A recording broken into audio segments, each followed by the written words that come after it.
The first thing Penelope heard was the wet, tearing sound of her own sleeve giving way. A hand, large and brutally strong, clamped over her mouth, smothering her scream into a muffled whimper. The scent of stale beer, cheap cologne, and something feral, something wrong filled her nostrils. Her back slammed against the cold brick of the alley wall, knocking the air from her lungs. The city's distant hum of traffic and neon was a world away from this pocket of darkness behind the diner, where she'd just finished her double shift. "Quiet little rabbit," a voice growled, hot and rancid against her ear. It was Jackson. She knew his voice, had heard its oily charm turned threatening one too many times. He was the new line cook, the one with the roaming hands and the eyes that never seemed to blink at the same time. "You've been leading me on all week with those pretty smiles." She hadn't smiled, not once. She'd kept her head down, her orders crisp, her movements efficient. But in Jackson's world, a woman's silence was an invitation. Panic, cold and sharp, shot through her veins. Think Penelope, think. Her tips were in her apron pocket, a pathetic defense. Her keys were in her other hand, currently pinned against the rough brick by Jackson's forearm. She could feel the tremors starting in her legs, a violent, betraying shake. "I'm not leading you on," she forced out, her voice steadier than she felt. "Let me go, Jackson, now," he laughed, a low, grating sound. "Or what? You'll tell Ian? That old man couldn't scare a kitten." His other hand came up, a rough thumb tracing her jawline. She flinched, her stomach roiling. "I know your type. Working 2 jobs alone. No one's coming for you, Penelope." Hearing her name in his mouth was a violation. He leaned in closer, his intent clear. This was it. This was where her careful, invisible life shattered. That was her first mistake, believing she was truly alone. A new sound cut through the alley, not the city, but something primal and immediate. The scrape of a shoe on asphalt, deliberate and close. Jackson froze, his head whipping around. The pressure on Penelope's mouth lessened by a fraction.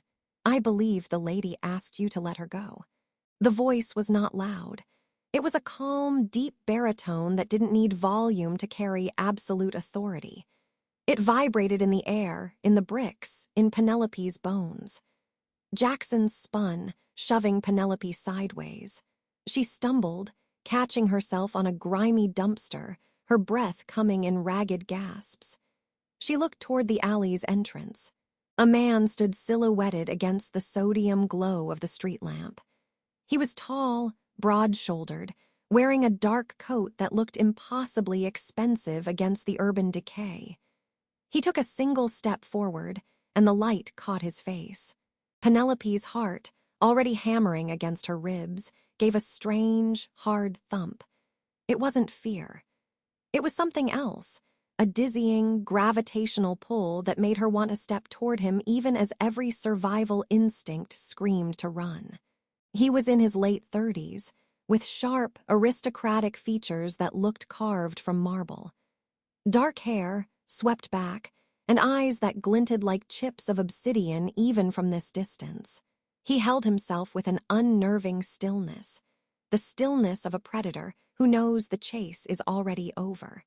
"This is a private conversation," Jackson snarled, but his bravado was thin, cracking. He puffed out his chest, but Penelope saw the way his fingers curled into claws at his sides. A low, subaudible rumble seemed to emanate from him. The stranger, Vincent, ignored Jackson completely. His obsidian eyes locked onto Penelope. The intensity of his gaze was a physical touch, scanning, assessing, knowing. She felt utterly laid bare. He took another step, and the alley seemed to shrink. "Are you hurt?" Vincent asked, his voice softening only a degree, but the difference was staggering. It was like hearing a thundercloud speak a gentle question. She shook her head, unable to form words. The air grew thick, charged with a tension she couldn't name. It smelled like ozone before a storm, like damp earth, like wolf. Jackson let out a furious snarl. I said back off. He lunged, not at Vincent, but to grab Penelope again to reclaim his prize. What happened next changed everything. It was a blur of motion, so fast Penelope's eyes couldn't track it. 1 second Vincent was 10 feet away, the next he was between her and Jackson. There was no dramatic fight, no exchange of blows. Vincent simply moved, a hand snapping out to grip Jackson's wrist. The sound of bones grinding was sickeningly loud. Jackson howled, a sound too raw, too animal for a human throat. He writhed, his face contorting. And then his eyes, they flashed. A brilliant, unnatural amber, glowing in the dark for a split second before fading. Penelope's breath caught. Hallucination, stress, a trick of the light. Vincent leaned close to Jackson's ear, his voice dropping to a whisper that Penelope, somehow, heard with perfect clarity. You touch what is under my protection again, and I will peel the skin from your bones and hang it from my territory markers. Do you understand, Delta? The word meant nothing to her, but the effect on Jackson was instantaneous. He went limp, all fight draining out of him, replaced by pure, cowering terror. He nodded frantically. Vincent released him with a shove of contempt. Run back to your master. Tell him Vincent Thorne is watching. Jackson scrambled backwards, then turned and fled into the deeper darkness of the alley, his footsteps echoing into silence. Suddenly, it was just the two of them. The silence was deafening, broken only by the frantic drum of Penelope's heartbeat in her ears. She became acutely aware of the chills seeping through her waitress uniform, the sting on her jaw where Jackson had touched her, the scent of this man, sandalwood, iron, and wild, cold places, filling her senses. Vincent turned to face her fully. The predatory sharpness was still there, but layered over with a scrutiny that felt equally dangerous. He didn't approach, he just looked. Penelope, he said. He didn't ask, he knew. How do you know my name? The question was a whisper. I know many things. His gaze traveled over her face, lingering on her eyes. A strange, almost pained expression flickered across his features, gone so fast she wondered if she imagined it. You work for Ian at the diner. You live in a studio apartment on 7th. You are drowning in medical debt from your mother's illness. You have no pack, no family, no one. Each statement was a precise, clinical blow. Humiliation and anger burned through the shock. Have you been stalking me? Observing, he corrected, unperturbed. He finally took a step closer. The air between them crackled. She felt a warmth, a pull deep in her core, an insane urge to close the distance. She locked her knees to stay put. You are in a significant amount of danger, Penelope, more than you know. Jackson was not just a nuisance. He is a member of a rival organization, and he has marked you. Marked me? What are you talking about? What organization? Her head was spinning. None of this made sense. The glowing eyes, the word Delta, the way this man moved. A complicated one. Vincent's lips quirked in a humorless smile. Suffice to say, they now see you as a vulnerability, a way to get to me. To you, I don't even know you. But they think you do, he sighed, a sound of immense weariness. My intervention has created a problem for you. A cold dread began to pool in her stomach. So he'll be back with friends? Undoubtedly. Vincent's eyes held hers. Which is why I am offering you a bargain. Here it was. The catch. The reason a man who looked like he owned cities was in her garbage-strewn alley. What kind of bargain? You come with me, tonight, you leave this life behind. In return, I will erase your debt. I will give you a place of safety, protection from Jackson and his kind. A job, if you wish one. All your material needs met. It was ludicrous. A fairy tale offer from a stranger in the dark. And in return for all that, what do you get? Her voice was hard. She'd learned nothing in life was free. Vincent was silent for a long moment. The distant wail of a siren floated through the night. "You," he said finally, and the word was heavy with meaning she couldn't decipher. "Your presence. For a period of 1 year. My presence?" A horrifying thought occurred to her. "You're not, are you asking me to be some kind of—" "No." The denial was swift, sharp, almost offended. "Not in the way you're thinking. The specifics are complex. It is a matter of perception and politics. I need a companion, a public-facing partner, someone to fulfill a certain role." "A fake girlfriend?" she asked, incredulous. "A temporary Luna," he said, and the strange term hung in the air.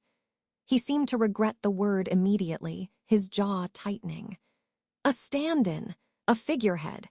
After 1 year, you are free to go with a generous severance that will set you up for life." "You have my word." His word. The word of a man who could make a monster like Jackson flee in terror. Little did she know how binding a werewolf alpha's word truly was.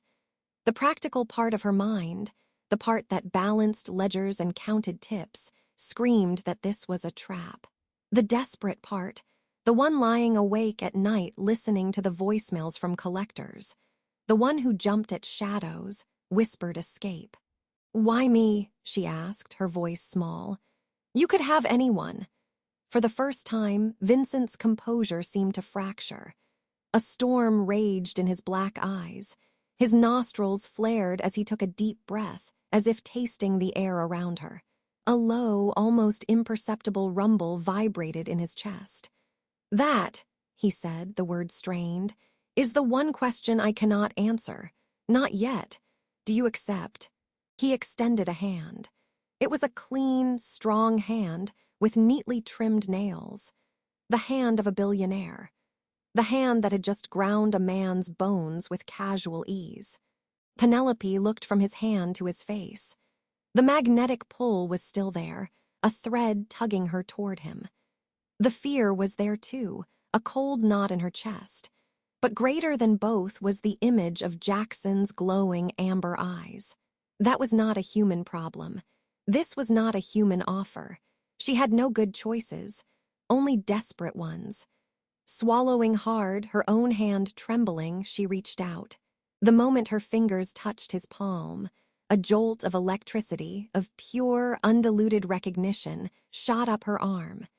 It was a shock, a warmth, a feeling of coming home to a place she'd never known. Vincent's eyes blazed, his fingers closing around hers with a possessiveness that should have terrified her. Instead, a traitorous sense of safety flooded her. "Good," he murmured, his thumb stroking once over her knuckles, a gesture that felt more like a claim than a comfort. "Come, my car is nearby." He led her out of the alley, his grip firm but not painful. A sleek black car that cost more than a lifetime of her wages idled at the curb. A woman stood beside it, tall, severe, with piercing blue eyes and auburn hair pulled into a tight braid. She assessed Penelope with a look that was both neutral and deeply judgmental. "Sabrina," Vincent said, his tone shifting to one of command. "Penelope is our guest. See that she is made comfortable at the estate." Sabrina gave a single, sharp nod. "Yes, Alpha," another strange title. Penelope was ushered into the plush, silent interior of the car. Vincent did not get in. He leaned down to the open door, his frame blocking out the city lights. "Sabrina will take care of you. I have business to attend to regarding our mutual friend." His eyes hardened. "We will speak tomorrow. Do not leave the grounds under any circumstances." Before she could respond, he closed the door. The locks engaged with a soft, final thunk. Through the tinted window, she saw him turn and melt into the shadows, becoming one with the night. Sabrina slid into the driver's seat. The car pulled away smoothly, leaving Penelope's old life behind without a sound. "Where are we going?"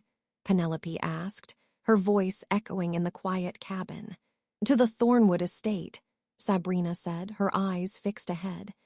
"The seat of the Silverfang pack." Pack. The word landed with the weight of a stone. Penelope's mind raced, connecting the terrible, impossible dots. The speed, the glowing eyes, the animalistic growls, the term alpha. A wild, disbelieving laugh bubbled in her throat, choked by dread. Sabrina glanced at her in the rear-view mirror, a flicker of something that might have been pity in her cool eyes. The bargain is struck, human. Best to prepare yourself. The moon will be full in 3 days. Everything changes under a full moon. As the city lights faded into the dark ribbon of a private road leading into dense, ancient forest, Penelope stared at her reflection in the window. The woman looking back was pale, wide-eyed, and utterly lost. She had just made a bargain with a creature from a nightmare, sold her next year for safety and a clean slate. And as the trees closed in around them, a long, mournful howl split the night, rising from the heart of the woods ahead. It was answered by another, and another, a chorus of primal voices welcoming the dark. The sound didn't fill her with terror. That was the most frightening part of all. Deep in her soul, in a place she never knew existed, it sounded like a homecoming. The howls that had pierced the night air, the chilling chorus that had greeted Vincent Thorne's declaration, still echoed in Penelope's bones as the black SUV sped away from everything she knew. If only I had known those cries weren't just a warning to the outside world, but a herald of the scrutiny waiting for me within. The city's sodium glow faded, replaced by the deep, consuming black of a forest so ancient it seemed to swallow the road whole. Sabrina drove in utter silence, her posture rigid, the scent of frost and pine that clung to her now filling the car's interior.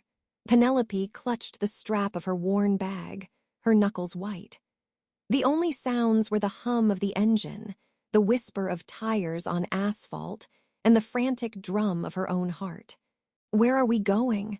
Penelope finally asked, her voice small against the vast, dark silence. "Thornwood Estate," Sabrina stated, not taking her eyes off the winding private road. "The seat of the Silver Fang Pack. It is the only place you are safe now." "Safe from what exactly? Jackson? He's just a line cook." Even as she said it, she remembered the way his eyes had flashed, the unnatural strength in his grip. Sabrina's lips thinned. "Jackson is a delta of a rival syndicate. They deal in fear, exploitation, and territory. You are now a symbol. The Alpha has claimed you under his protection. That makes you a point of weakness to be exploited, or a prize to be stolen to make him bleed. Your human perspective is a liability. You will learn." The word liability landed like a stone in Penelope's gut. She stared out at the rushing wall of trees. "Why me? Why would he do this? The bargain, it doesn't make sense."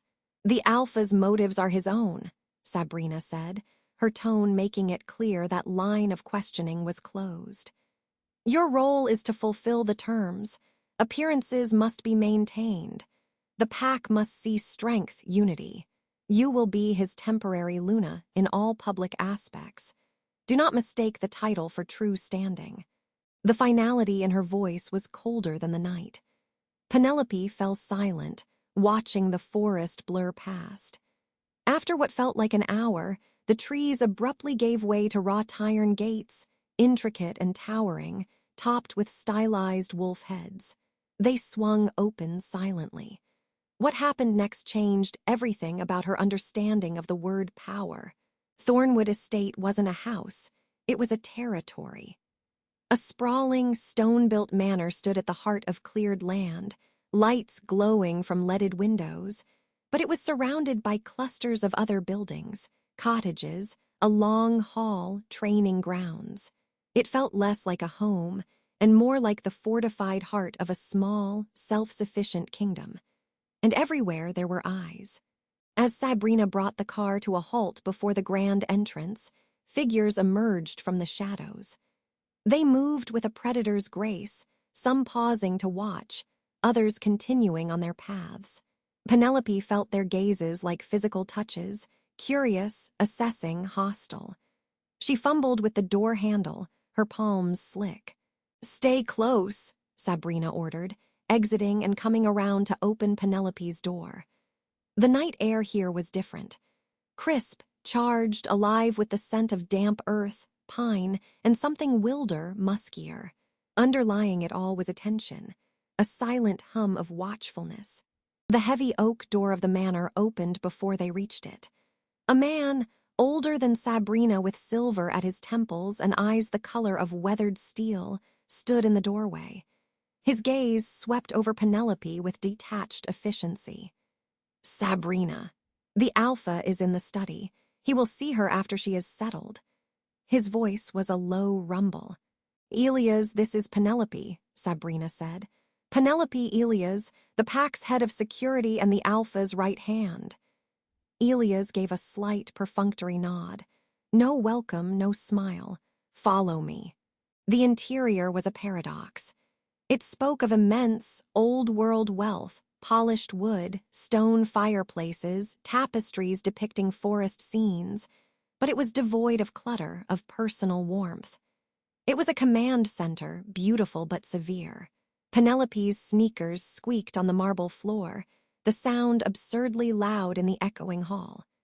She was painfully aware of her diner uniform, the smell of grease and coffee that still clung to her. They climbed a sweeping staircase, passed through a gallery of portraits where stern, amber-eyed faces seemed to track her progress. Elias stopped before a door at the end of a long corridor. "Your rooms. You are not to wander unescorted. Meals will be brought to you until the Alpha decides otherwise. Sabrina will attend you in the morning." He opened the door and stepped aside. Penelope hesitated, then walked in. It was a gilded cage. A sitting room with plush furniture and a fireplace, a bedroom with a canopy bed large enough for 5 people, and a bathroom with a sunken marble tub. A window looked out over the moonlit forest, vast and impenetrable. The luxury was staggering, but the message was clear. You are here, but you do not belong. The door clicked shut behind her, the sound of the lock engaging subtle but unmistakable. She was a prisoner in a suite. Alone, the adrenaline that had sustained her began to leach away. She sank onto the edge of the bed, her body trembling. The reality of her bargain crashed down. 1 year. 365 days in this world of wolves and whispers, playing a part she didn't understand for a man who was more force of nature than person. She thought of Ian, her kindly, clueless boss at the diner, probably wondering where she was. She thought of her tiny, debt-ridden apartment, a life that had been a struggle, but had been hers. A soft knock at the connecting door to the sitting room made her jump. Before she could answer, it opened. Vincent Thorne filled the doorway. He had changed into dark trousers and a simple black sweater that did nothing to soften the sheer dominance of his presence.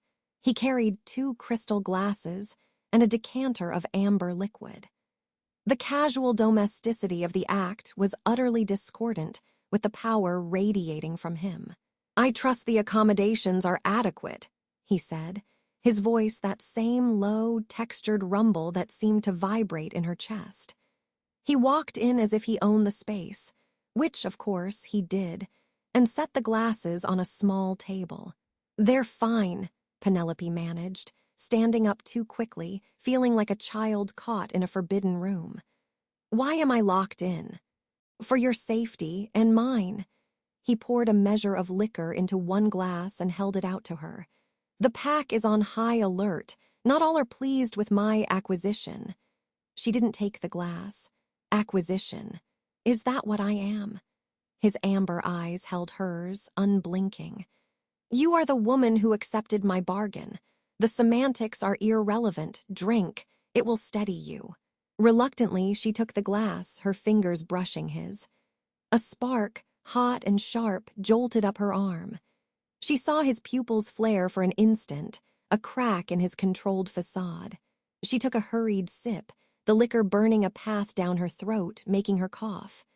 "What happens tomorrow?" she asked, wiping her mouth. "Tomorrow you begin." He took a slow drink from his own glass, watching her over the rim. Sabrina will provide you with appropriate clothing. You will be introduced to the pack at the evening gathering. You will stand beside me. You will say nothing unless I direct you to. You will show no fear. And if I can't, you will. It was not encouragement, it was a command. Your fear is a scent, Penelope. It is a beacon. To my pack, it signals uncertainty in their alpha's choice. To my enemies, it is an invitation. You must learn to control it. The sheer absurdity of it bubbled up in her, a hysterical edge to her voice. Learn to control my fear? You throw me into a den of werewolves, tell me I'm a target, lock me in a room, and expect me to not be afraid. What is this really about, Vincent? Why am I here? He moved then, so fast she barely registered it. One moment he was across the room, the next he was standing before her, his presence overwhelming. The air grew thick with his scent, oak moss, storm air, and that undeniable wildness. He didn't touch her, but she felt surrounded. You are here, he said, each word deliberate. Because when Jackson had you pinned against that wall, you didn't scream. You fought. You looked for a weapon. A human facing a delta with nothing but sheer will. I have watched you for weeks, Penelope. You work 2 shifts. You care for a boss who doesn't deserve it. You shoulder debts that would break others, and you do not bend. That spine of yours, it is a rare thing. Her breath caught. He had been watching. The knowledge was invasive, terrifying, and yet a forbidden part of her thrilled at the intensity of his focus. My pack is strong, but it is traditional. It values certain symbols. A Luna provides stability, a focal point. My rivals believe my lack of one is a weakness. By presenting you, I remove that line of attack. A decoy, she whispered, the truth bitter. A partner in a bargain, he corrected, though his eyes held no warmth. But understand this.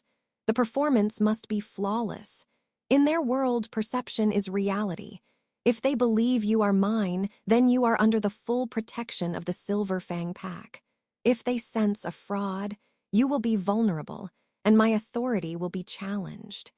Your survival depends on your commitment to the role. He leaned in slightly, and his next words were a low, visceral growl that resonated in the very core of her. And for reasons I am still determining, I find I am unwilling to see you harmed.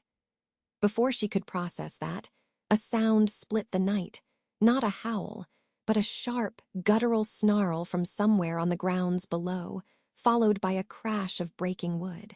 Vincent went utterly still, his head tilting, listening to sounds she couldn't hope to hear. His expression hardened into something lethal. "What was that?" Penelope asked, her fear spiking anew. "A disagreement," Vincent said, his voice now pure ice. He set his glass down. "It seems your first lesson begins earlier than anticipated. Stay here. Do not open the door for anyone but Sabrina or myself." He turned and left, moving with that preternatural speed, locking the door behind him. Penelope rushed to the window, peering down into the courtyard below. Torchlight flickered, illuminating a scene of chaos. 2 massive, furred shapes, wolves the size of bears, were locked in a violent struggle, their snarls tearing the night apart. Around them, a ring of figures watched, some in human form, some in various states of terrifying transformation. One of the wolves, a massive beast with a pelt of silver and black, gained the upper hand, pinning the other with a crushing paw to its throat. The victorious wolf threw its head back and let out a short, triumphant howl. As it did, it shifted. Muscles flowed, fur receded, and in the space of a shuddering breath, Vincent Thorne stood naked and formidable in the torchlight, his chest heaving, his gaze sweeping the crowd with unchallenged authority. He had just fought and won in his wolf form. Penelope stumbled back from the window, her heart hammering against her ribs. This was his world. A world of brutal dominance, of raw power, of challenges settled by tooth and claw. and she was expected to stand next to the king of this savage court. The door to her sitting room rattled, not with a knock, but with the force of someone trying the handle. It wasn't Sabrina's efficient tap. This was heavier, more insistent.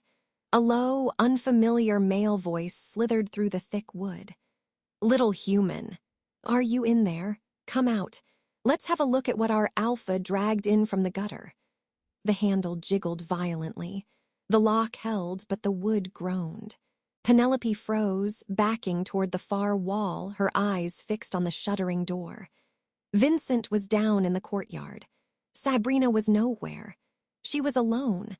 The voice outside chuckled, dark and hungry. "He can't protect you every second, pretty thing. We all get our turn."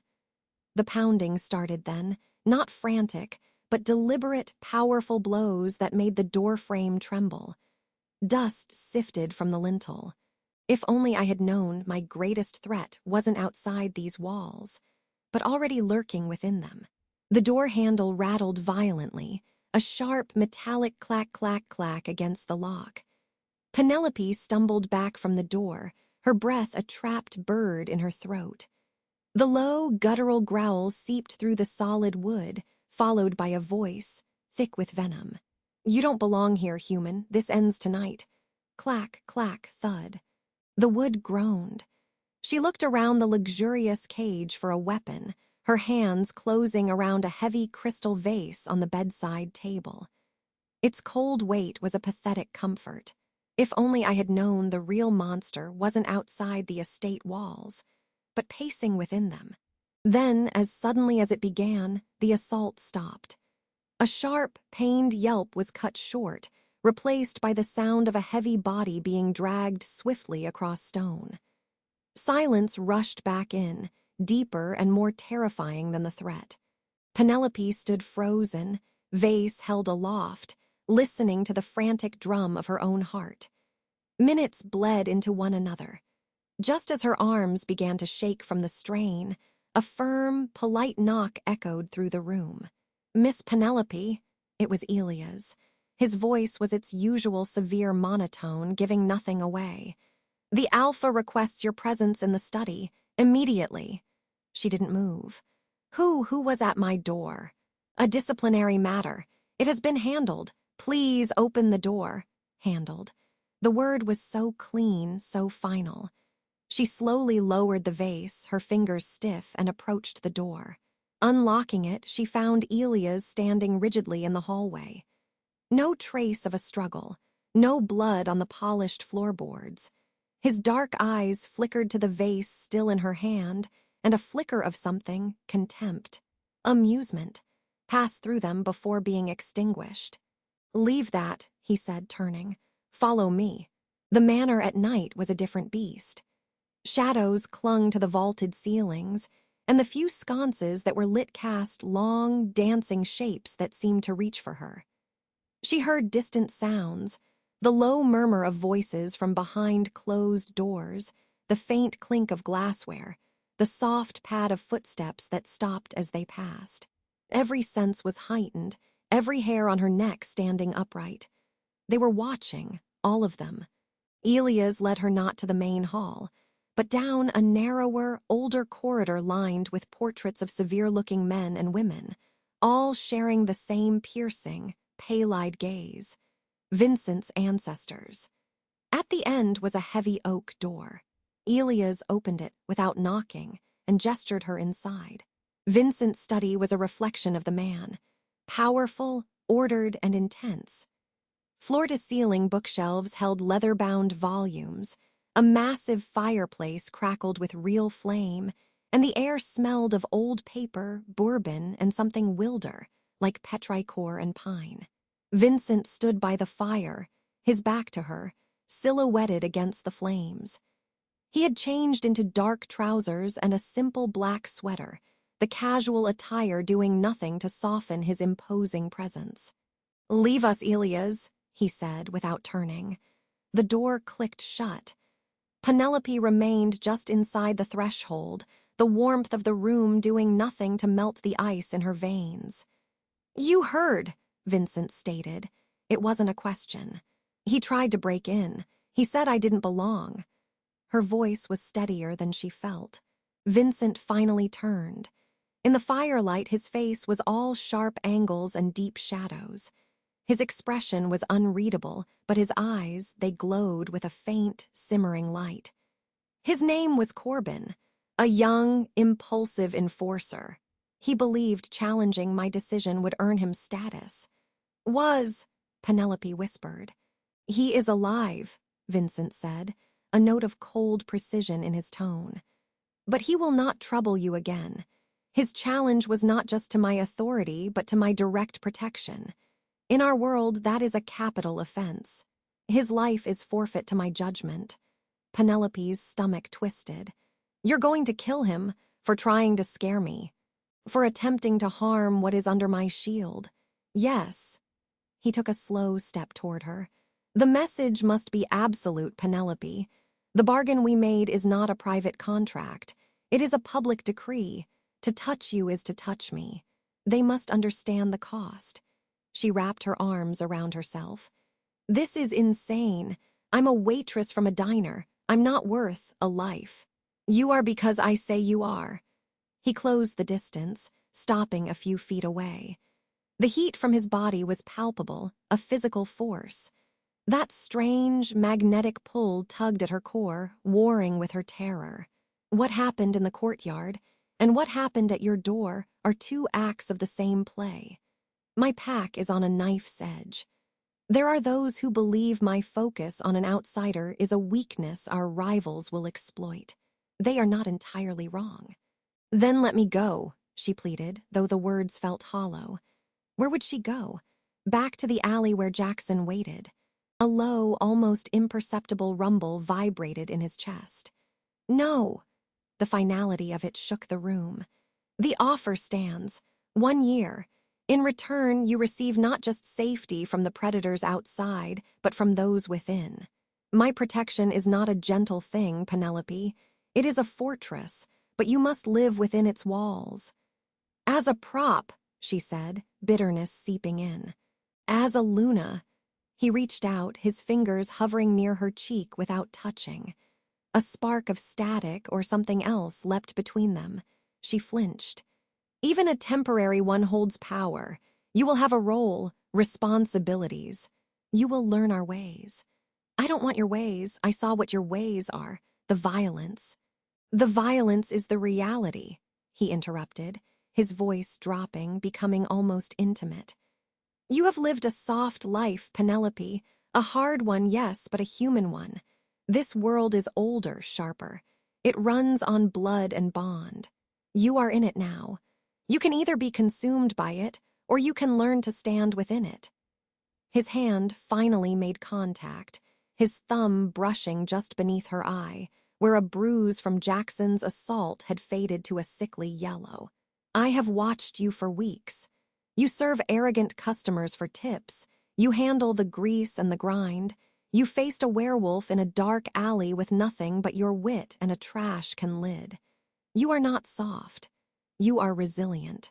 That is why you are here. His touch was electric. It short-circuited her fear, replacing it with a confusing, warm rush. She hated it. She leaned into it. What do I have to do? The question was a surrender, and they both knew it. Tomorrow, you will be introduced to the pack at the formal evening gathering in the long hall. You will stand by my side. You will say nothing unless I prompt you. You will wear what is provided. You will show no fear. His thumb stroked her cheekbone once more before his hand fell away. The loss of contact felt like a chill. For now, you will sleep, in a new room. Elia's is already moving your things. A less accessible one? She asked, with a flash of her old spirit. A ghost of a smile touched his lips. The most accessible, the suite adjoining mine. Her breath hitched. What? The Luna's quarters. It is the most secure location in the manor, short of my own. The message is twofold. You are under my direct protection, and our association is to be unquestioned. He studied her reaction. The door between our suites will remain locked. From my side, unless you require something. The implication hung in the air, thick and potent. The tension between them shifted, coiling into something new, something dangerously charged. The authority, the danger, the sheer physicality of him, it was a heady, terrifying cocktail. Before she could form a response, a sharp series of knocks sounded at the door. Vincent's gaze snapped toward it, the momentary softness vanishing. Enter. Sabrina stepped in, her posture rigid. She didn't look at Penelope. Alpha, a perimeter report. The scouts have picked up traces, a small, skilled team. They were probing the western tree line. Vincent went utterly still. The air in the room seemed to thicken, to press down on Penelope's ears. Jackson's people, or those he serves. The scent was masked, but it was not one of ours. They withdrew before engagement. Vincent's eyes found Penelope's. In them, she saw the cold calculus of war. They know she's here, they're testing. He turned back to Sabrina. Double the patrols, silent protocol. I want the perimeter so tight a moth couldn't pass without our knowledge. Sabrina nodded. And the gathering tomorrow? Proceeds as planned. Let them look. Let them see her standing where she belongs. It will be our answer. His voice was steel.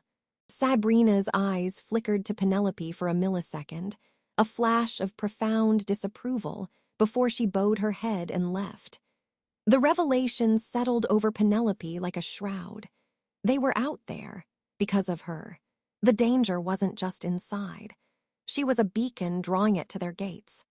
Vincent saw the understanding dawning on her face. The bargain just became more real, Penelope. Your performance tomorrow isn't just for my pack. It's for them.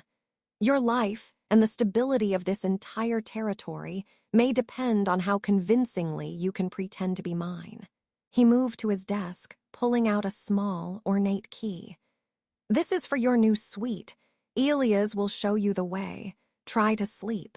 Tomorrow you cease being Penelope the waitress. Tomorrow you become the image they all need to see. He held out the key. She took it, their fingers brushing. The jolt was stronger this time, a current that raced up her arm. His pupils dilated, a ring of silver flaring around the edges of his irises. For a heartbeat, the mask of the controlled alpha slipped, and she saw the raw, possessive wolf beneath, staring back at her with unnerving focus. Then it was gone. He turned back to the fire, dismissing her. Elias was waiting in the hall. He led her up a grander staircase to the manor's uppermost floor. The hallway here was shorter, with only 2 doors facing each other across a small, elegant landing. One was larger, carved with intricate runes that seemed to move in the low light. Vincent's. The other, which Elias unlocked with the key she provided, was still a suite of impossible luxury, but it felt different. Warmer.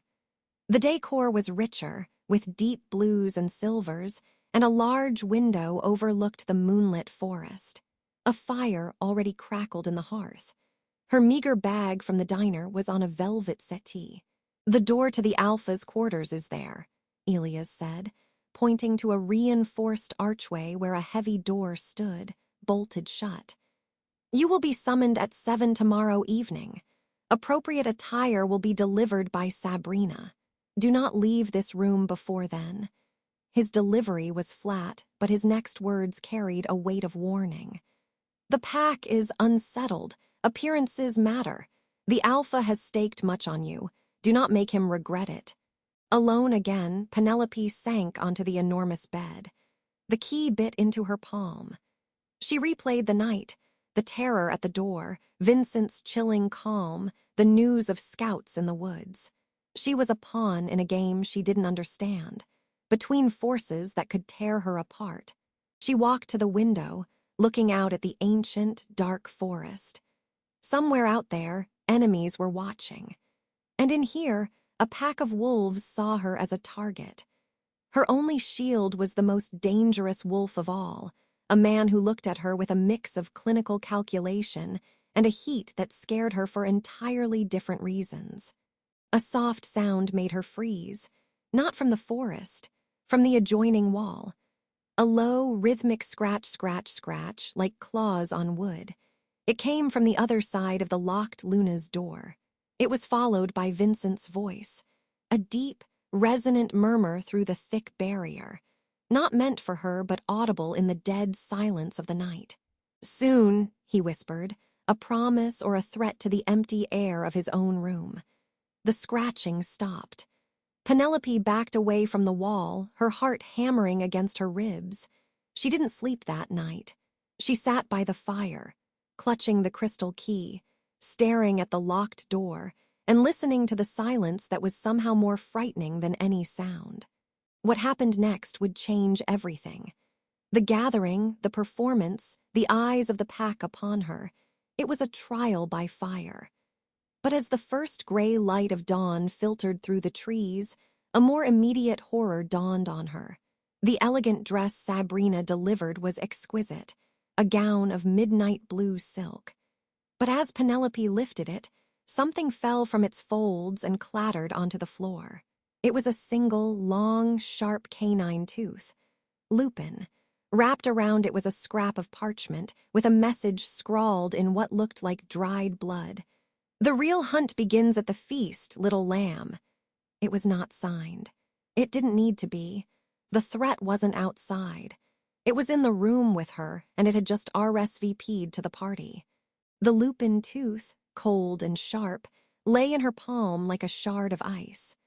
The blood, a rust-brown smear on the silk, was a promise. The danger is already inside. The thought echoed, drowning out the rustle of the opulent gown Sabrina had laid out.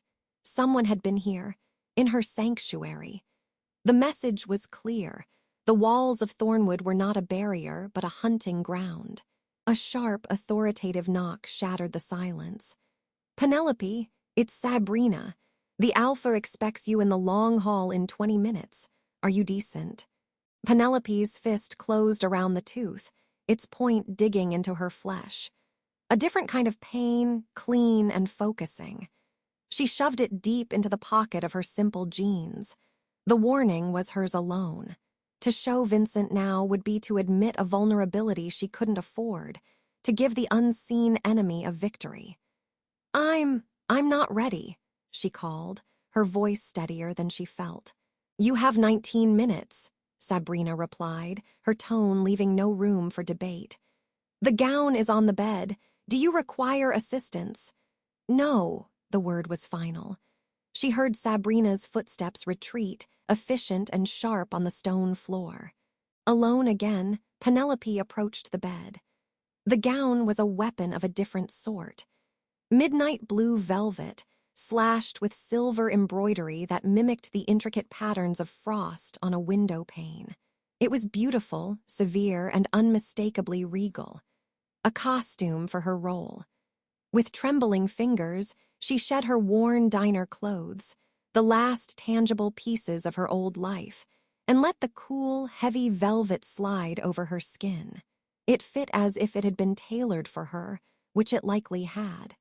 The realization was unsettling. Vincent's observation of her had been meticulous. What happened next changed everything. She stood before the full-length mirror, a stranger staring back. The gown transformed her, lending her a borrowed authority. But her eyes were still wide, human, terrified. She tucked the hidden tooth deeper into a discreet seam in the skirt's fold. A secret weapon, a reminder. Another knock, this one softer. "Penelope, it's Elias. The Alpha has sent me to escort you." She took a final, steadying breath, her lungs tight against the gown's structured bodice. When she opened the door, Elia's stern expression flickered for a microsecond, a blink of surprise, swiftly masked. He gave a curt nod. "Follow me." The manner was a tomb of whispers. As they descended the grand staircase and moved through vaulted corridors, she felt eyes on her from shadowed archways, heard the faintest scuff of a retreating footstep. The air hummed with hostility, thicker than before. News of Corbin's fate had spread. So had the scent of her fear, she was sure. Elias led her to a pair of immense, iron-bound oak doors. From behind them came a low, rolling murmur of voices, the clink of glass, the weight of 100 watching beings. The long hall. "Remember," Elias muttered, his voice barely audible. "You walk in on his arm, you stand where he indicates, you speak only if he prompts you. Your role is to be seen, not heard, to be a symbol of his strength, not a display of your own humanity." The last word was a barely veiled insult. Before she could retort, the doors began to swing inward, opened by 2 imposing guards. The murmur died instantly. The long hall was a cavern of stone and timber, lit by roaring fireplaces and iron chandeliers. At the far end, on a raised dais, stood Vincent Thorne. He was dressed in a black suit that seemed to drink the light, a silver pin shaped like a fang on his lapel. His presence was a physical force, compressing the air in the room.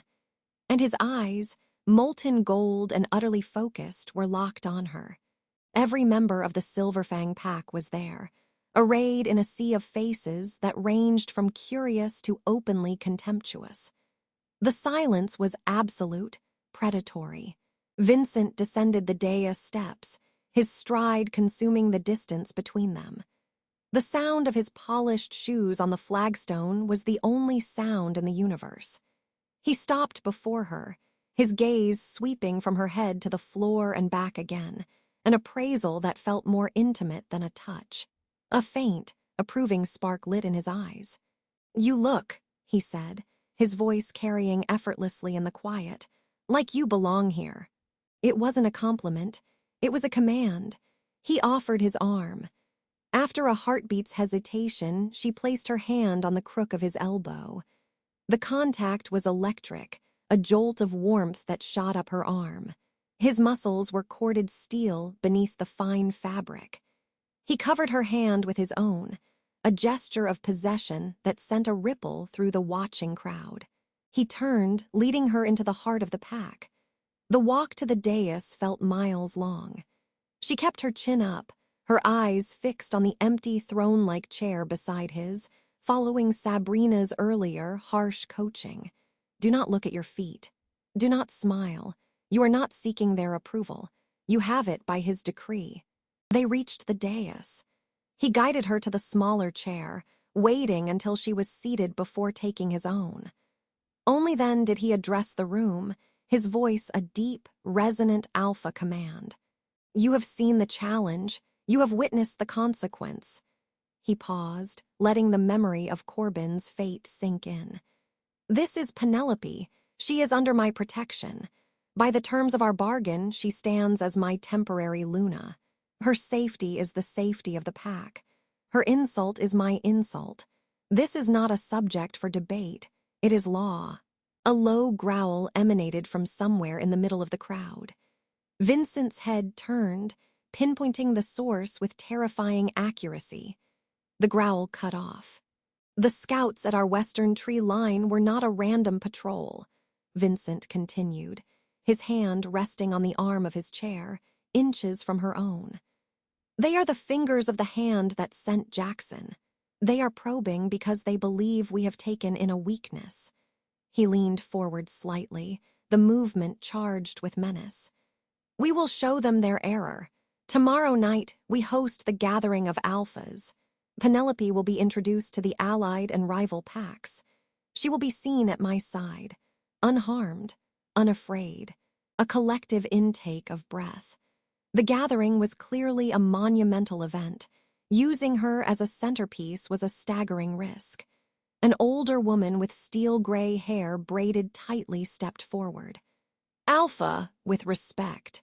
To present a human, unknown and untested, at the gathering, it is unprecedented. It will be seen as provocation." "It is provocation, Mara," Vincent said, a sharp smile touching his lips. "It is a statement. My house, my rules. My choices are not subject to their approval. They will see her, and they will see a pack united behind their alpha's will. Any who mistake that for weakness will regret it." The tension in the hall was a live wire. Penelope sat perfectly still, her spine aching with the effort. She could feel the heat from Vincent's body, smell his scent, oak, frost, and something wild, cutting through the miasma of pack odor. It was the only anchor in a sea of hostility. The reception that followed was a gauntlet.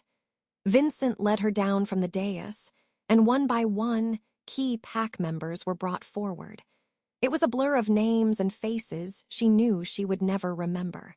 A grizzled head enforcer named Kale who gripped her hand a little too hard, his eyes assessing her like a piece of faulty equipment. Mara, the elder, whose gaze was coldly analytical. Various others whose smiles didn't reach their eyes. Through it all, Vincent's hand was a constant pressure at the small of her back, a brand of ownership and a steadying force. He spoke for her, his answers for them terse and definitive. She is adapting. Her needs are being met. The bargain is sealed.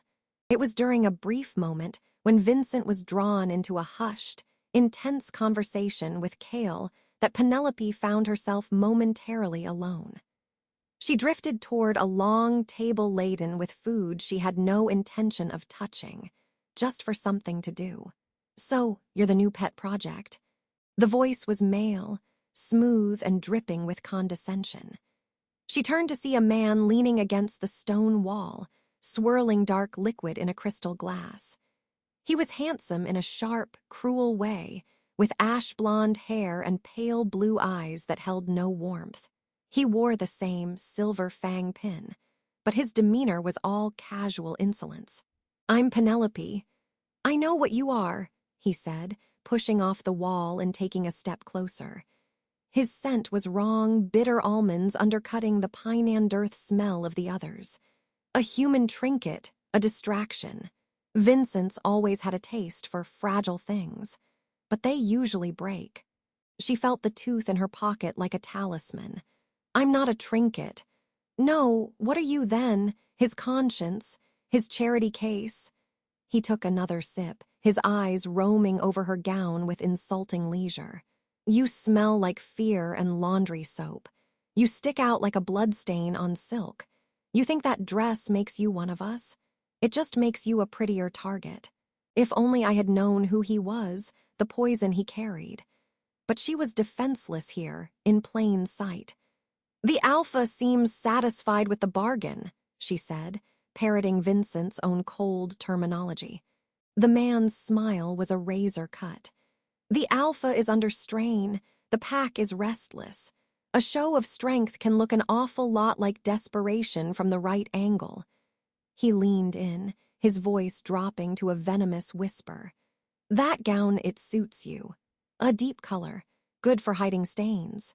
Penelope's blood ran cold. The gown, he knew. He was connected to the threat in her room. Her fingers twitched toward her pocket. Before she could react, a shadow fell over them. Vincent was there, his presence a sudden drop in atmospheric pressure. He didn't look at Penelope. His entire being was focused on the blonde man, his expression utterly, terrifyingly calm. "Lucas!" Vincent's voice was soft, deadly. "You are speaking to my Luna." Lucas had the gall to look amused. "Just welcoming her to the family, Vincent. She seems nervous."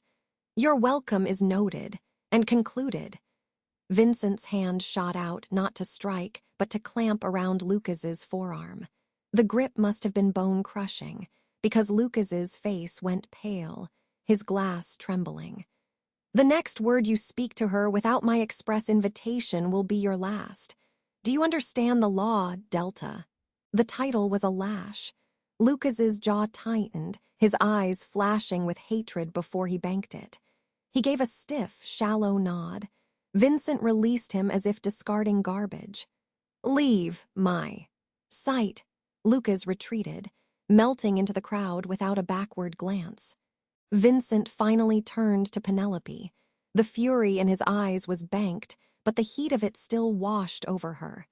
"What did he say to you?" "Nothing of consequence," she lied, her heart hammering against her ribs. "He is Corbin's brother," Vincent said, watching the crowd where Lucas had disappeared. His displeasure was anticipated, but he will obey. He looked back at her, his gaze searching. You are pale. It's been a long night. It is not over. He offered his arm again. Come, we will retire. You have endured enough. The dismissal of the pack was a wave of his hand. Elia's appeared to clear their path. The walk back through the manor was silent, the tension between them now a taut, vibrating string. He led her not to the door of her suite, but to his own. He pushed it open and guided her inside. His private study was an extension of the man, dominated by a massive obsidian desk, walls lined with ancient books and modern surveillance screens, the air rich with his scent. A fire crackled in the hearth. Sit, he said, moving to a decanter and pouring 2 glasses of amber liquid. He handed one to her. Drink. She took the glass but didn't drink. Why did you bring me here? Because in there, you are a symbol. In here, you are a woman who just faced down a den of wolves and a direct threat from a grieving, hostile Delta. He downed his drink in one swallow. And because you are lying to me. She stiffened. I'm not. Lucas said something that frightened you. Specifically, I could smell the spike in your adrenaline. What was it? The weight of the hidden tooth was immense. She set the glass down with a click. The sound was loud in the quiet room. The fire popped, sending a shower of sparks up the chimney. Slowly, she reached into the fold of her skirt and withdrew the lupin tooth. She held it out on her open palm, the blood-darkened silk of her gown providing a grim backdrop. Vincent went very still. His eyes locked on the tooth, then snapped to hers. Where did you get that? It was delivered with the gown, on my bed, while Sabrina was fetching me for the introduction. A low, dangerous rumble started in his chest, a sound not entirely human. He took the tooth from her, his fingers brushing her palm. The contact sizzled. This is a challenge, he whispered, his voice thick with fury. A direct, personal challenge. To leave this in your quarters, it means the threat is not just at the walls, it is in the heart. He closed his fist around it, his knuckles white. Lucas, it has to be. His scent would be on the gown from the armory stores. He had opportunity. He made a comment about the gown hiding stains. Penelope admitted, the pieces clicking into a horrifying picture. Vincent's head jerked up. He stared at her, his golden eyes blazing. Why did you not show me this immediately? Because I didn't know who to trust. The words burst out of her, fueled by a week of terror. You told me I had to be strong. Showing you a bloody tooth the second I got it felt like screaming that I was weak, that your protection had already failed. He crossed the space between them in an instant, looming over her. My protection is not a shield you hide behind. It is a sword we wield together. Information is a weapon. You withheld it. His anger was a palpable heat. Do you understand what this means? At the gathering tomorrow, amidst 100 rival wolves, the one who left this will be watching, waiting for a sign that you are breaking, that I am breaking. I'm not breaking, she said, meeting his glare, defiance rising to match his anger. He searched her face, his expression shifting from fury to something more complex, more intense. The air crackled. The firelight danced in his eyes. His gaze dropped to her lips. The world narrowed to the space between them. The scent of him, the heat, the raw, predatory energy, her breath hitched. A sudden, frantic beeping erupted from a console on his desk. Vincent snarled, tearing his gaze away. He stalked to the desk and hit a button. Report! Elia's voice, tight with urgency, filled the room. Alpha, perimeter breach. Southern Gate. It's not a probe. It's an incursion. They've taken out 2 sentries. They're moving fast toward the manor grounds. Vincent's face transformed into a mask of lethal calm. Sound the alarm.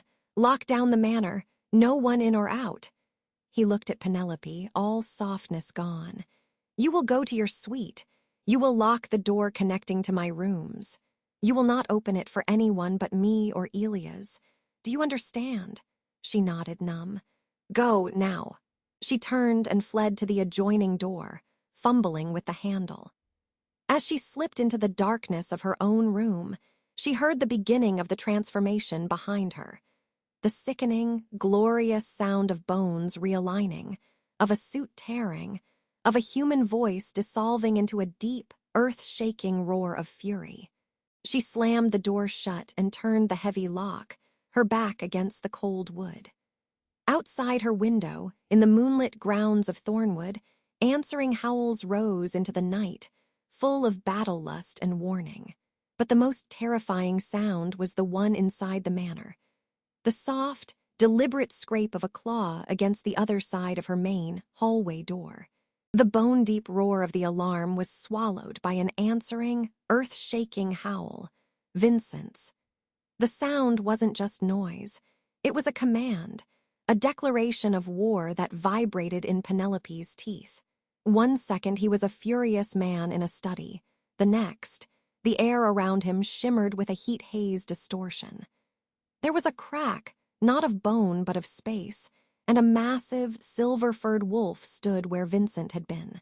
His clothes lay in tatters around powerful haunches. Amber eyes, identical to his human ones but blazing with primal fire, locked on hers for a fraction of a second. Go. Then he was a streak of lethal motion, exploding past her and out the study door in a blur of fang and fury. Move! Elia's voice barked from the hallway, not to her, but to the pack members already sprinting into the chaos. To the western tree line, Kale with the alpha. Penelope stood frozen, the carved lupin tooth a cold, accusing weight in her clenched fist. The manor, so still and hostile moments before, was now a hive of violent purpose. Snarls, shouts, and the thunder of running feet echoed off the stone. A window somewhere downstairs shattered. Sabrina materialized in the doorway, her severe face etched with grim urgency.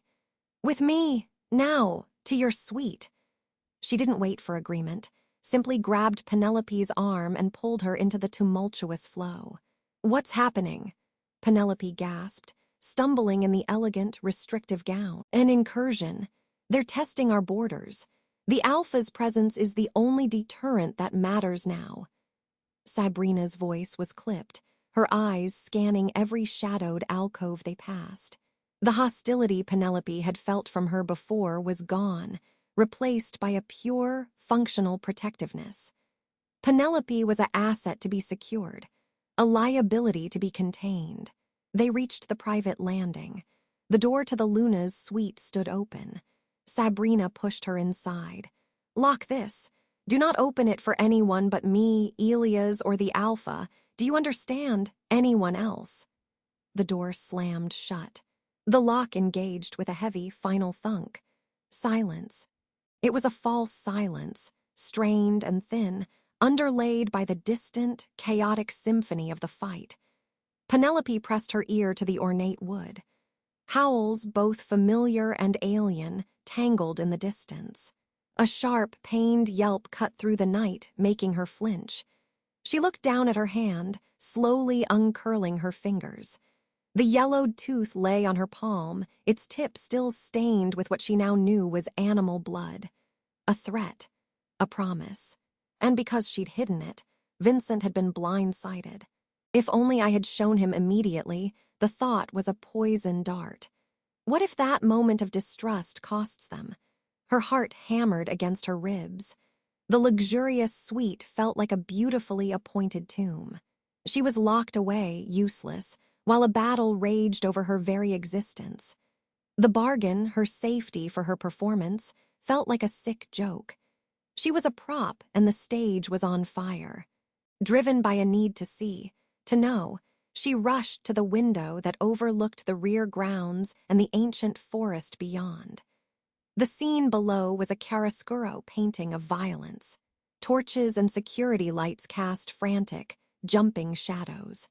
Wolves, some silver like Vincent, others darker, mottled browns and grays, clashed in the courtyard and the tree line.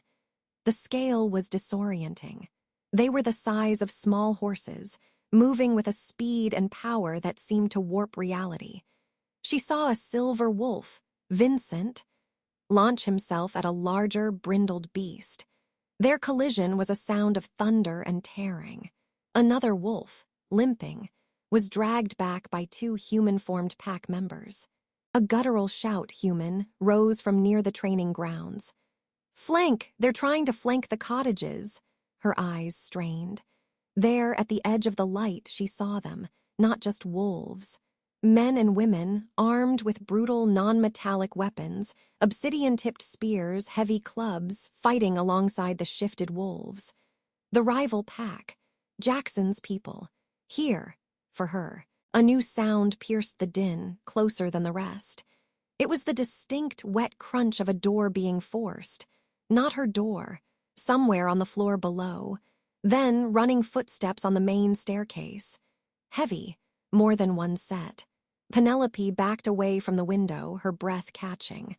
The lock on her door seemed suddenly flimsy. Sabrina's warning echoed. Anyone else? The footsteps reached her landing. They stopped. Muffled voices argued. "It is madness, Lucas. The Alpha is on the grounds." "He's occupied," a voice snarled. "Lucas, this is our only chance. The human weakness dies tonight and the pack is cleansed." No, Penelope's blood turned to ice. She scrambled for a weapon, her hands closing around a heavy crystal vase on a side table. It was pitiful. The handle of her door rattled violently. "Open it," Lucas roared. "Open it and your death will be quick, witch. You've brought this poison to our door." The lock held, for now, but the door shuddered under a powerful kick. Wood splintered around the heavy bolt. Think, Penelope, think. The adjoining door to Vincent's suite. Was it locked? She'd never tried it. She dropped the vase, the crystal cracking on the rug, and flew to the ornate connecting door. The handle turned, but the door didn't budge. Locked from his side. Of course. Another kick landed on the main door. The sound of splintering wood was unmistakable. A sliver of light from the hallway pierced the growing gap near the frame. "Elias is coming, we must be swift," another voice urged, laced with panic. "Then be swift," Lucas growled. Penelope's back hit the wall beside the connecting door, trapped. This was it. Corbin's brother, here to finish what the tooth had promised. The bargain would end in blood on this luxurious carpet, a year cut short to minutes. What happened next was a blur of sound and fury. A new roar, not from outside, but from inside the adjoining suite, Vincent's suite, drowned out Lucas's threats. It was a sound of pure, unadulterated rage, so profound it shook the very walls. It was followed by an explosive crash of shattering wood and twisting metal. The connecting door didn't just open. It ceased to exist. One moment it was a barrier of carved oak and iron.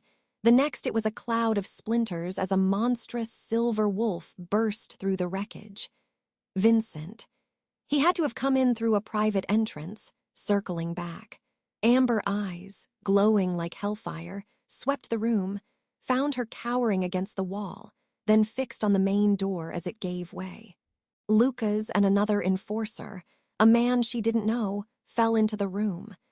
Lucas's face was a mask of vengeful triumph that melted into sheer, pants-wetting terror in a nanosecond. Vincent didn't hesitate. He didn't growl a warning. He moved. A silver streak. The other enforcer was swatted aside like a rag doll, crashing into a dresser with a sickening thud and not moving again. Lucas stumbled back, shifting as he went. His clothes tore, his body contorted, fur, a dull, rusty brown sprouted. But his shift was clumsy, fear-driven. He was only half-formed when Vincent was upon him. It wasn't a fight. It was an execution. Vincent's jaws closed around Lucas's partially shifted throat. A terrible, gagging snarl was cut off. There was a sharp, final crack. Lucas's body, caught between man and wolf, went limp. Vincent shook him once, a brutal whip of his head, and flung the corpse aside. It landed in a broken heap near the shattered doorway, a testament to the absolute price of betrayal. The silence in the suite was deafening, thick with the coppery scent of blood and the electric aftermath of violence. Vincent stood over the body, his massive sides heaving, silver fur bristling. Slowly, he turned his head. Those blazing amber eyes found Penelope again. She couldn't breathe, couldn't speak. She just stared, trembling from a place so deep inside it felt like her soul was vibrating. He padded toward her, each step silent on the ruined carpet. He was terrifying. A myth made flesh, drenched in the evidence of his lethality. He stopped a foot away, his hot, panting breath washing over her. Then he lowered his great head and nudged her clenched hand with his muzzle. A soft, questioning whine escaped him. It was a jarring sound, coming from the creature that had just ended a life with brutal efficiency. Tears she didn't know she was holding back spilled over. She uncurled her fingers, revealing the tooth, now damp with her sweat. "I'm sorry," she whispered, her voice shattered. "I'm so sorry." He nudged her hand again, then pressed the full weight of his head against her trembling stomach. It wasn't a romantic gesture, it was grounding. Acclaiming, "Mine, under my protection. The challenge has been answered." The distant sounds of battle were shifting. The howls of the rival wolves were becoming fewer, more desperate, then fading into the forest. The incursion was being repelled. But the real war, Penelope understood with chilling clarity, had been right here, inside these walls. A heavy tread at the ruined main entrance. Elias stood there, his clothes torn, a long gash bleeding down his arm. His eyes took in the scene. The two fallen pack members, the destroyed door, the alpha in wolf form standing protectively over the human. His face, for the first time, showed a flicker of something beyond duty. Respect, perhaps, or grim acceptance. "Alpha," Elias said, his voice rough. "The perimeter is secure. They're retreating. We have 2 wounded. One dead on the grounds." Vincent shifted. It was slower this time, a ripple of painful-looking contraction. The silver fur receded, the massive form shrinking and reshaping until Vincent knelt, naked and blood-spattered, on the floor before her. He looked up, his human eyes holding the same fierce glow. "Who?" His voice was a graveled rasp. "Young Taran, scout. She was on first watch at the western point." Elia's jaw tightened. "They targeted her to create the breach." Vincent closed his eyes for a beat. A life. A pack life lost. When he opened them, the fury was banked, replaced by a cold, infinite resolve. He stood, seemingly unconcerned with his state of undress. "See to our wounded. Secure the perimeter. Double the watches. And remove this filth from my Luna's quarters." He gestured a bloodied hand at Lucas's body without looking at it. "Yes, Alpha," Elias motioned, and 2 other enforcers appeared, their faces pale, to carry the bodies away. Vincent finally looked fully at Penelope. She was a mess, tear-streaked, gown disheveled, standing in a room of destruction. He reached out, his fingers brushing a strand of hair from her cheek. His touch was startlingly gentle. "You are unharmed." She could only nod, her throat sealed shut. "The bargain stands," he said, his voice low for her alone. "But it changes tonight. You are no longer just a temporary solution. You are the catalyst. You saw what they will do. You saw what we will do. There is no walking away into a human life after this, Penelope. The line has been drawn in blood. Theirs and ours." He stepped closer, the heat of his body a palpable force. The scent of pine, iron, and wild power enveloped her. "The gathering is in 3 days. Every allied and rival pack will be there. You will stand beside me not as a performance, but as a declaration. You will wear the marks of this night, and you will show them that what they tried to break." He lifted her chin, forcing her to hold his incendiary gaze. "Has only made me more determined to keep it." A new fear, deeper than the fear of claws and teeth, uncoiled inside her. He wasn't just talking about protection anymore. He was talking about possession, about a war where she was both the prize and the banner. Before she could form a thought, a new commotion echoed from downstairs. Raised, agitated voices. One rose above the rest, sharp and aged with authority. "See him now. This folly has cost a child her life. I will have answers from my alpha, or so help me, the elders will convene." Myra. Vincent's expression hardened into a mask of icy authority. He released Penelope. "Stay here. Sabrina will be outside the door."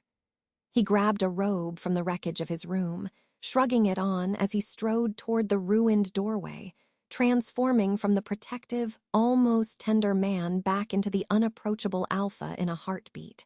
Penelope listened, rooted to the spot, as the voices clashed in the hall below. "You dare convene the elders on a night of attack." Vincent's voice was dangerously quiet.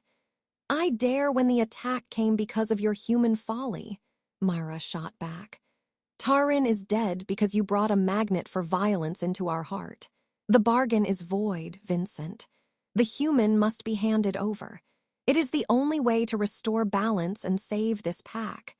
The air left Penelope's lungs, handed over. Vincent's reply was a low, venomous promise that carried perfectly up the shattered staircase. "Over my dead body, Mara, and anyone else's who suggests it. The human stays. She is mine. And this pack will fall in line, or it will fall apart. Choose." The silence that followed was heavier than any howl. The internal war was now out in the open. And as Penelope stood amidst the ruins of her gilded cage, the bloody tooth still in her hand, she knew with absolute certainty. The battle outside was over. But the war for the soul of the Silverfang pack, and for her own fate, had just begun. And the next move would be made at the gathering, in front of every wolf who wanted her dead. The silence after the storm was a living thing, thick with the scent of iron and pine. Penelope stood in the ruins of her doorway. Vincent's massive wolf formed a warm, breathing barricade between her and the carnage in the hall. Elder Mara's final words hung in the air, a poison promise. "The elders will convene." If only I had known then that the blood on the floor was just the opening move. A low, pained groan from the hall broke the spell. The unnamed enforcer, Lucas's accomplice, stirred where Vincent had left him broken. The sound seemed to snap Vincent back into himself. His wolf form shuddered, bones cracking and fur receding in a swift, brutal cascade of sound. In moments, he was kneeling before her, human, naked, and streaked with blood that was not his own. His eyes, still blazing with that preternatural gold, locked onto hers. "Are you hurt?" His voice was a graveled rasp, stripped of all ceremony. She shook her head mute, her own voice trapped somewhere beneath her hammering heart. Her gaze drifted over his shoulder to the ruin that was Luca's. She flinched. Vincent's hand, startlingly gentle, cupped her chin, forcing her focus back to him. "Don't look," Elia's. Footsteps pounded up the stairs, not the frantic rush of battle, but the grim, efficient tread of cleanup. Elia's appeared, his severe face impassive as he took in the scene. His alpha naked and bloody, the dead traitor, the injured wolf, and Penelope, pale and shaking in her sleep clothes. "Alpha," Elias acknowledged, his eyes flickering to Penelope with a fraction of something that might have been reassessment. "Clear this," Vincent commanded, rising to his feet with lethal grace. "The body is to be burned. No rights. The injured one goes to the cells. I will deal with him later, and summon Kale to my study." "Now," Elias nodded, already gesturing to other enforcers who had gathered at the end of the hall, their faces a mixture of shock, anger, and wary obedience. They moved in, a silent, efficient machine. Vincent turned back to Penelope, his body a stark, bloody sculpture in the dim light. "You can't stay here. The suite is compromised." He didn't wait for agreement, simply strode into her room, past the shattered connecting door, and into his own adjacent suite. He returned moments later, pulling on a pair of dark trousers, his torso still bare. He held out a hand to her. "Come." The choice was an illusion. She placed her cold hand in his warm, blood-streaked one. The electric jolt was still there, even now, a live wire humming beneath the horror. He led her not downstairs, but deeper into the private wing, to a set of double doors she hadn't noticed before. He pushed them open. It was his bedroom. The room was vast, dominated by a massive bed of dark wood. It was sparser than her suite, all brutal lines and functional luxury. A wall of windows looked out over the moon-drenched forest. The only signs of personal habitation were a weapons rack holding polished blades and a single, ancient-looking book on a nightstand. It smelled overwhelmingly of him: cedar, frost, and wild, deep earth. "You will be safe here," he said, releasing her hand. "No one enters this room without my express command, not even Elia's." "Where will you be?" The question left her in a whisper. "In my study, putting out fires. The external threat is contained for tonight, but Mara has lit a different kind of fuse." He went to a wardrobe, pulling out a simple black t-shirt and yanking it over his head, hiding the powerful map of his torso. "Sleep if you can. We have much to discuss at first light." He was at the door when her voice found strength. "Tarin, the scout who died, that's my fault." Vincent froze, his hand on the doorframe. He didn't turn. "No, Penelope. That is the fault of the cowards who sent their forces onto my land, and the fault of a traitor who divided our attention. You are the prize, not the cause. Remember the difference." Then he was gone, the door clicking shut with a sound of finality. Alone, the enormity of it all crashed down. She sank onto the edge of his bed, the cool linen foreign against her skin. The sounds from the hall were muffled now, the dragging of heavy weight, low murmurs, the occasional snarl. Each one made her jump. She was in the Alpha's den, surrounded by the essence of him, while his pack tore itself apart just outside the door. Dawn was a gray smear across the sky when the door opened again. Penelope hadn't slept. She'd sat rigid on a chair by the window, watching the forest emerge from shadow. Vincent entered, looking no less intense but washed clean of blood. He wore fresh, dark clothes, his hair damp. "The pack is on lockdown," he said without preamble, his voice hollow with a fatigue that was more political than physical. "Kale has doubled the perimeter patrols. The rival pack has withdrawn, but they'll be back. They've tasted blood." "And inside?" she asked, standing. "A cold war." He poured 2 glasses of water from a carafe on a side table, handing one to her.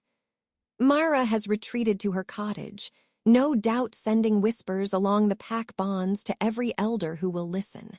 The enforcers who witnessed Lucas's end are conflicted. They saw an alpha defend his claim with absolute force. Some respect that.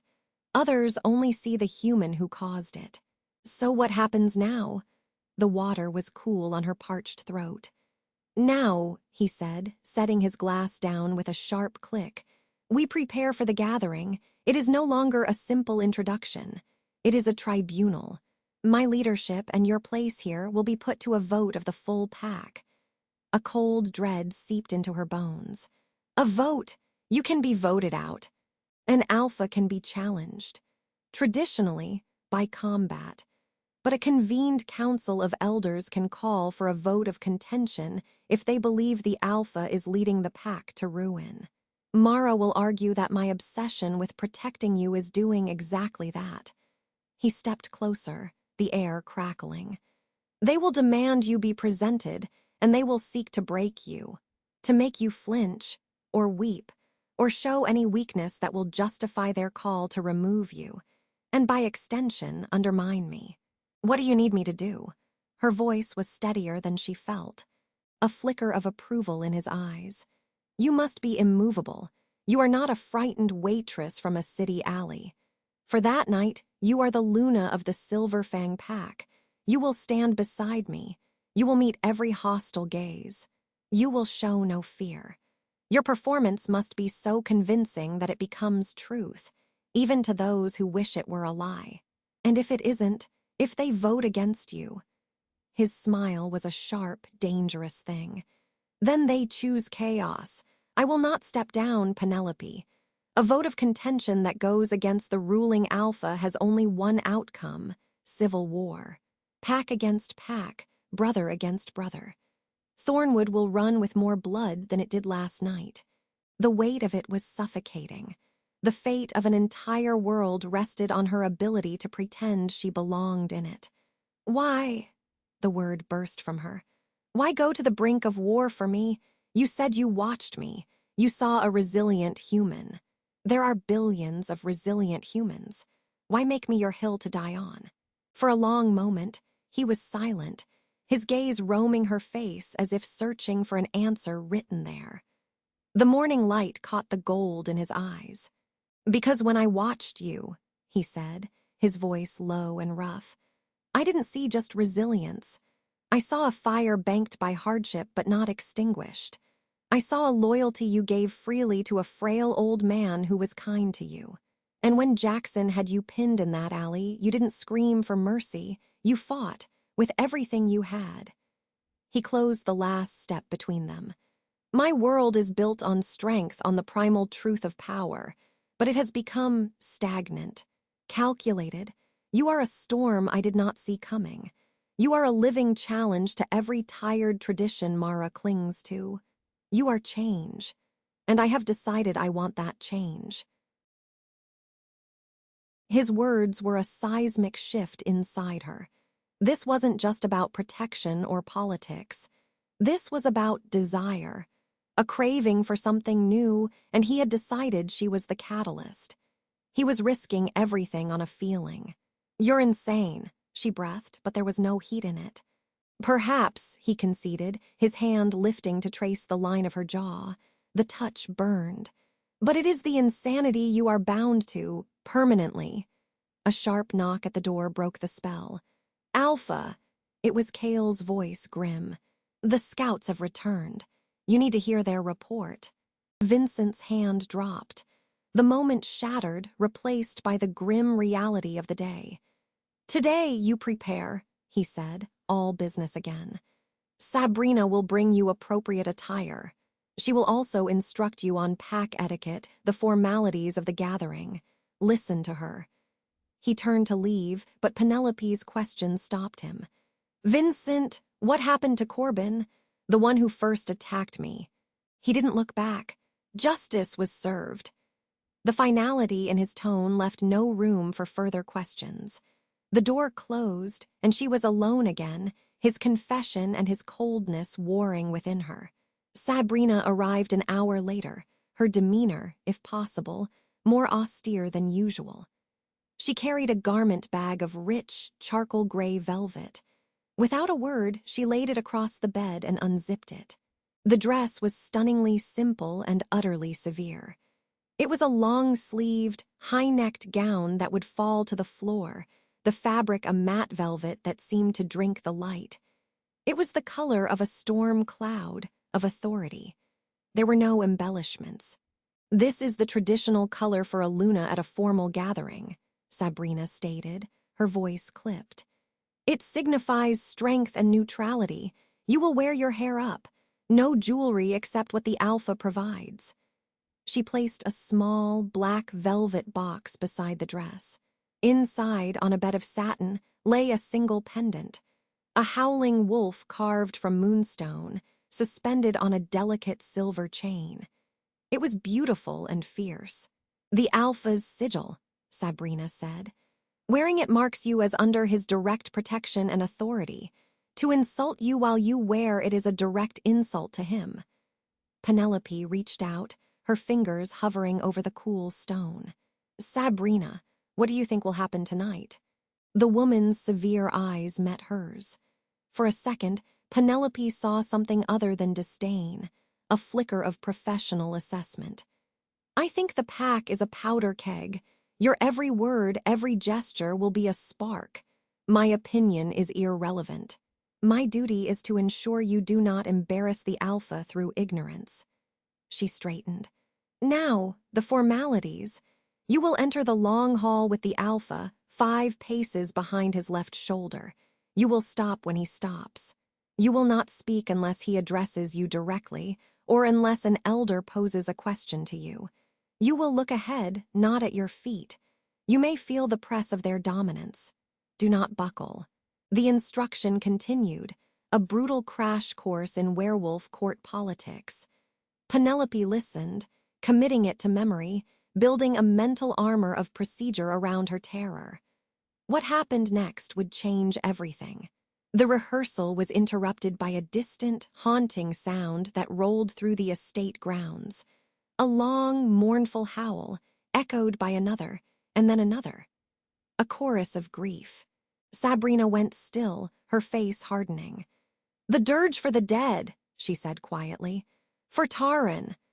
The sound was profoundly alien and deeply sorrowful.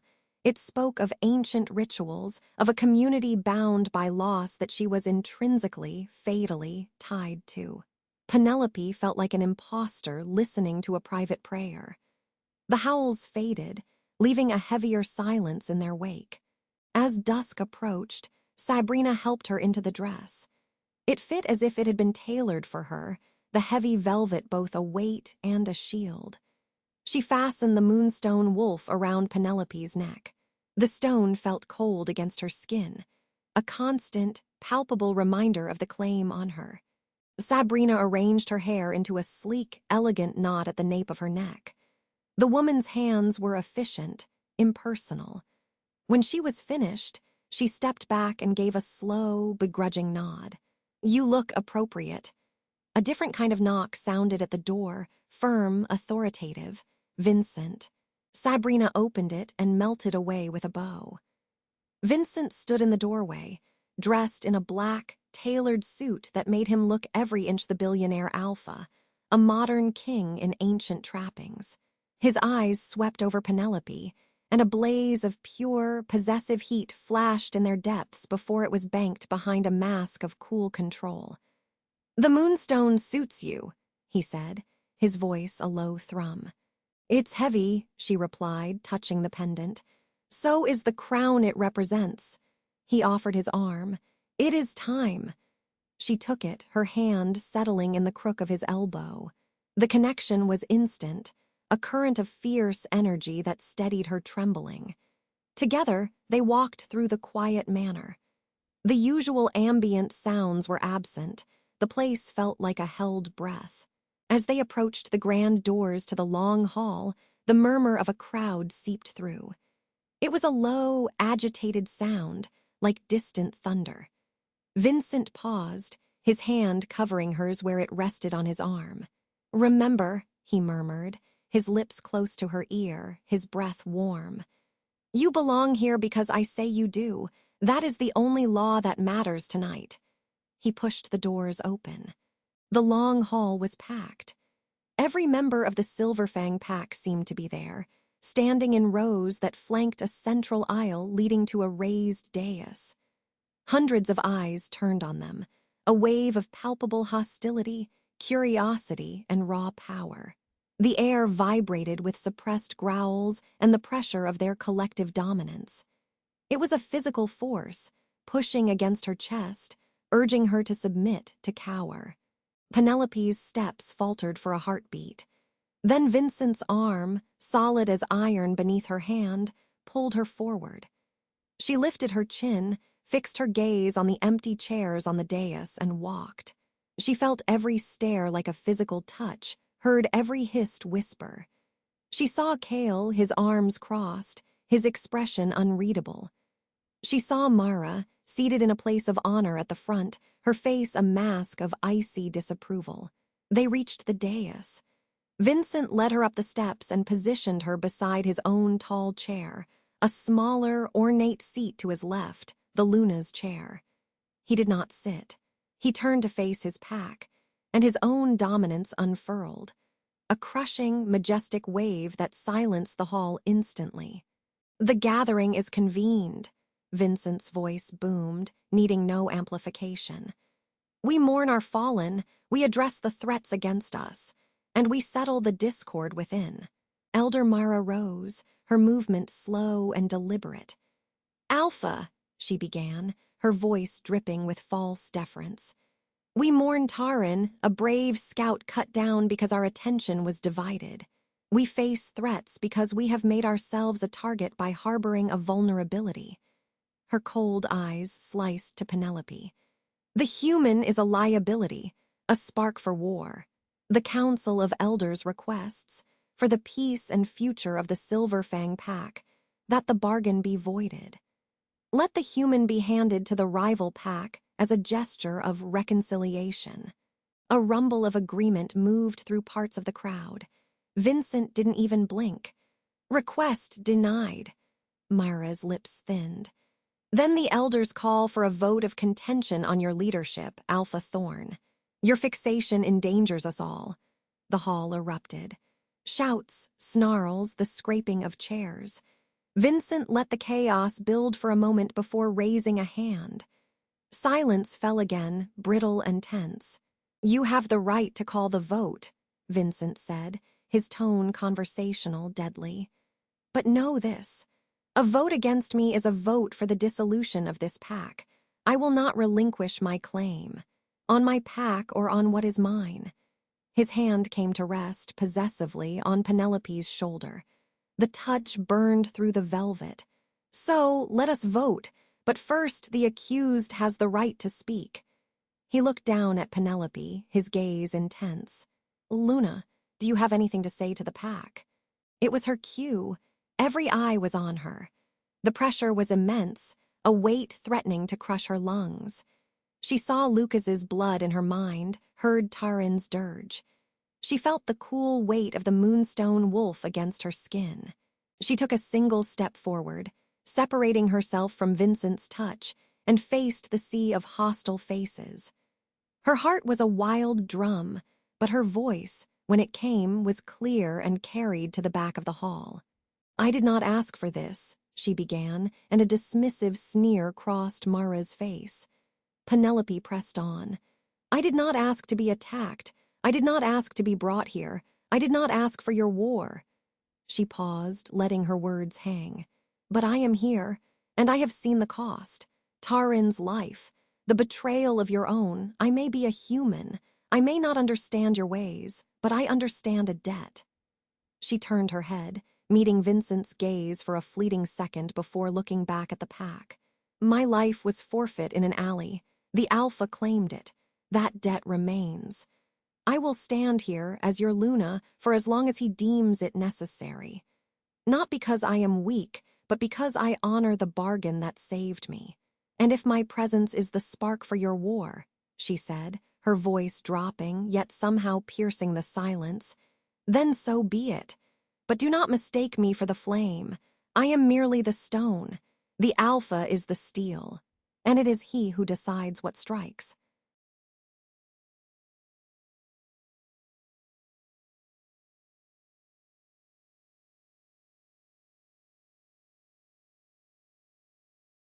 A profound, shocked silence followed. She had not apologized. She had not pleaded.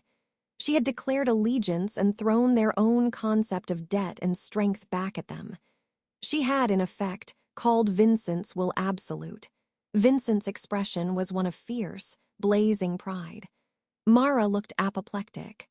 Before the elder could retort, a commotion erupted at the hall's main entrance. The great doors burst open, and a bloodied, panting enforcer staggered in, clutching his side. All heads swiveled. "Alpha!" the man gasped, collapsing to one knee. "Forgive the intrusion, a messenger from the rival pack. He's at the western gate. He bears their Alpha's seal and a formal challenge." The air left the room. A formal challenge between Alphas was a rare, deadly serious thing. "What are the terms?" Vincent demanded, his voice like cracking ice. The enforcer lifted a terrified face, his eyes darting past Vincent to land, unmistakably, on Penelope. The challenge is for the right to claim the human, Penelope, a duel to the death, at the next full moon. His voice broke. And he's brought a witness to deliver it. He says you'll know him. From behind the injured enforcer, a figure was shoved through the doors by two rival wolves in dark leathers. The man stumbled into the light of the long hall, his face bruised, one arm in a sling, his eyes wide with a mixture of terror and venom. It was Jackson. He looked directly at Penelope, a grotesque smile twisting his battered features, and then to Vincent. "Hello, Alpha," Jackson spat, his voice echoing in the dead silence. "My master sends his regards, and his challenge. Do you accept, or are you and your little human already dead?" The silence that followed Jackson's rasped declaration was absolute, a physical weight pressing down on the long hall. Penelope's heart hammered against her ribs, a frantic drumbeat against the stillness. A duel to the death. The words echoed in the vaulted space, in the frozen faces of the pack. All eyes swung from the battered, gloating Jackson to Vincent, who stood like a statue carved from shadow and wrath. The air itself seemed to crackle. Vincent didn't look at Jackson. His gaze, molten silver and utterly focused, was locked on the rival messenger, a hulking, scarred werewolf who stood just behind Jackson, a sneer on his lips. Vincent's voice, when it came, was a low rumble that vibrated in the stone floor. "Cyrus sends a mangy delta and a broken cur to deliver his challenge. He grows even more cowardly than I remembered." Jackson flinched, but the scarred messenger grinned, revealing filed teeth. "The Blood Moon Alpha does not waste his breath on formalities with a pack led by a human-loving fool. The challenge is clear. Sunrise. The neutral grounds at Blackwater Gorge. You or a champion of your choosing. The prize," his yellowed eyes slid to Penelope, dripping with predatory hunger, "is the human. Winner takes all, her life, her everything." A collective growl rippled through the Silverfang ranks. Penelope felt a cold sweat break out on her skin. She was a prize, a piece of property to be fought over and claimed. The fragile defiance she'd mustered moments ago threatened to crumble into pure terror. Vincent took a single step forward. The movement was so fluid, so lethal, that the Blood Moon messenger actually took a half step back. "Tell Cyrus I accept." The words were a death sentence, calmly pronounced. "But the terms are mine. The fight is to submission, not death. And the prize is not the woman. The prize is his territory, north of the Iron River. He loses, he cedes it. He wants to gamble for something of mine, he wagers something of equal value." The messenger's sneer faltered. This was not the reaction he'd expected. "The Alpha's terms are irrelevant," Vincent cut him off, his power flooding the hall, a suffocating wave of dominance that made several pack members bow their heads. "Those are my terms. Take them, or take your pathetic challenge and crawl back to your master with your tail between your legs. But if you leave now," Vincent's eyes finally flicked to Jackson, "you leave your trash here. He touched what is mine. His life is forfeit."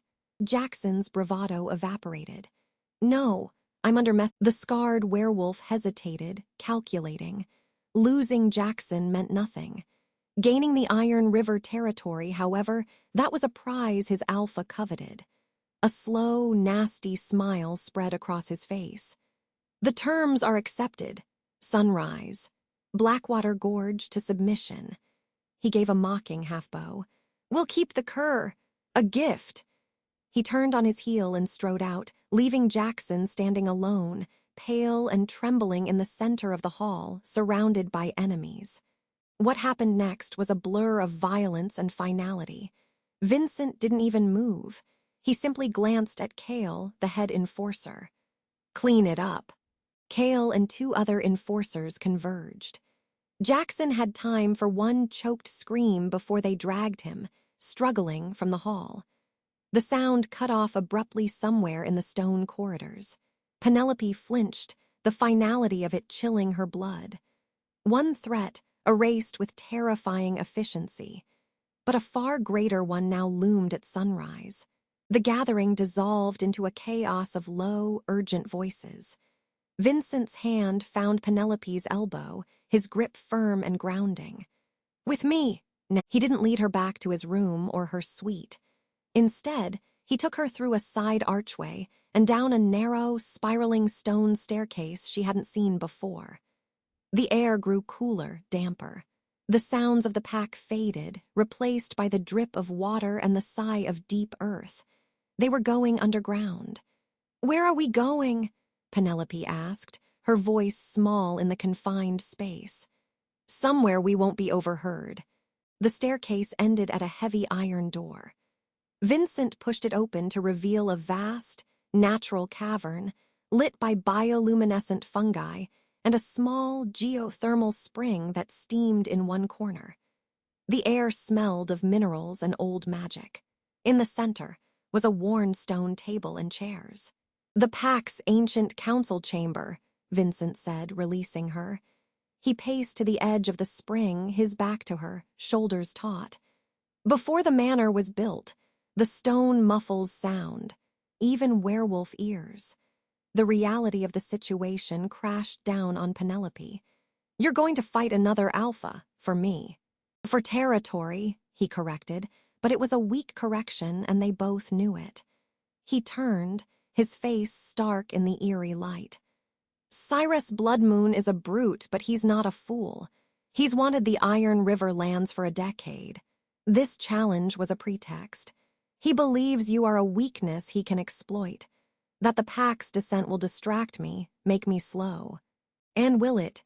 The question slipped out, raw and honest. Vincent closed the distance between them in 3 strides. He didn't touch her, but his presence was overwhelming. "You heard Mara.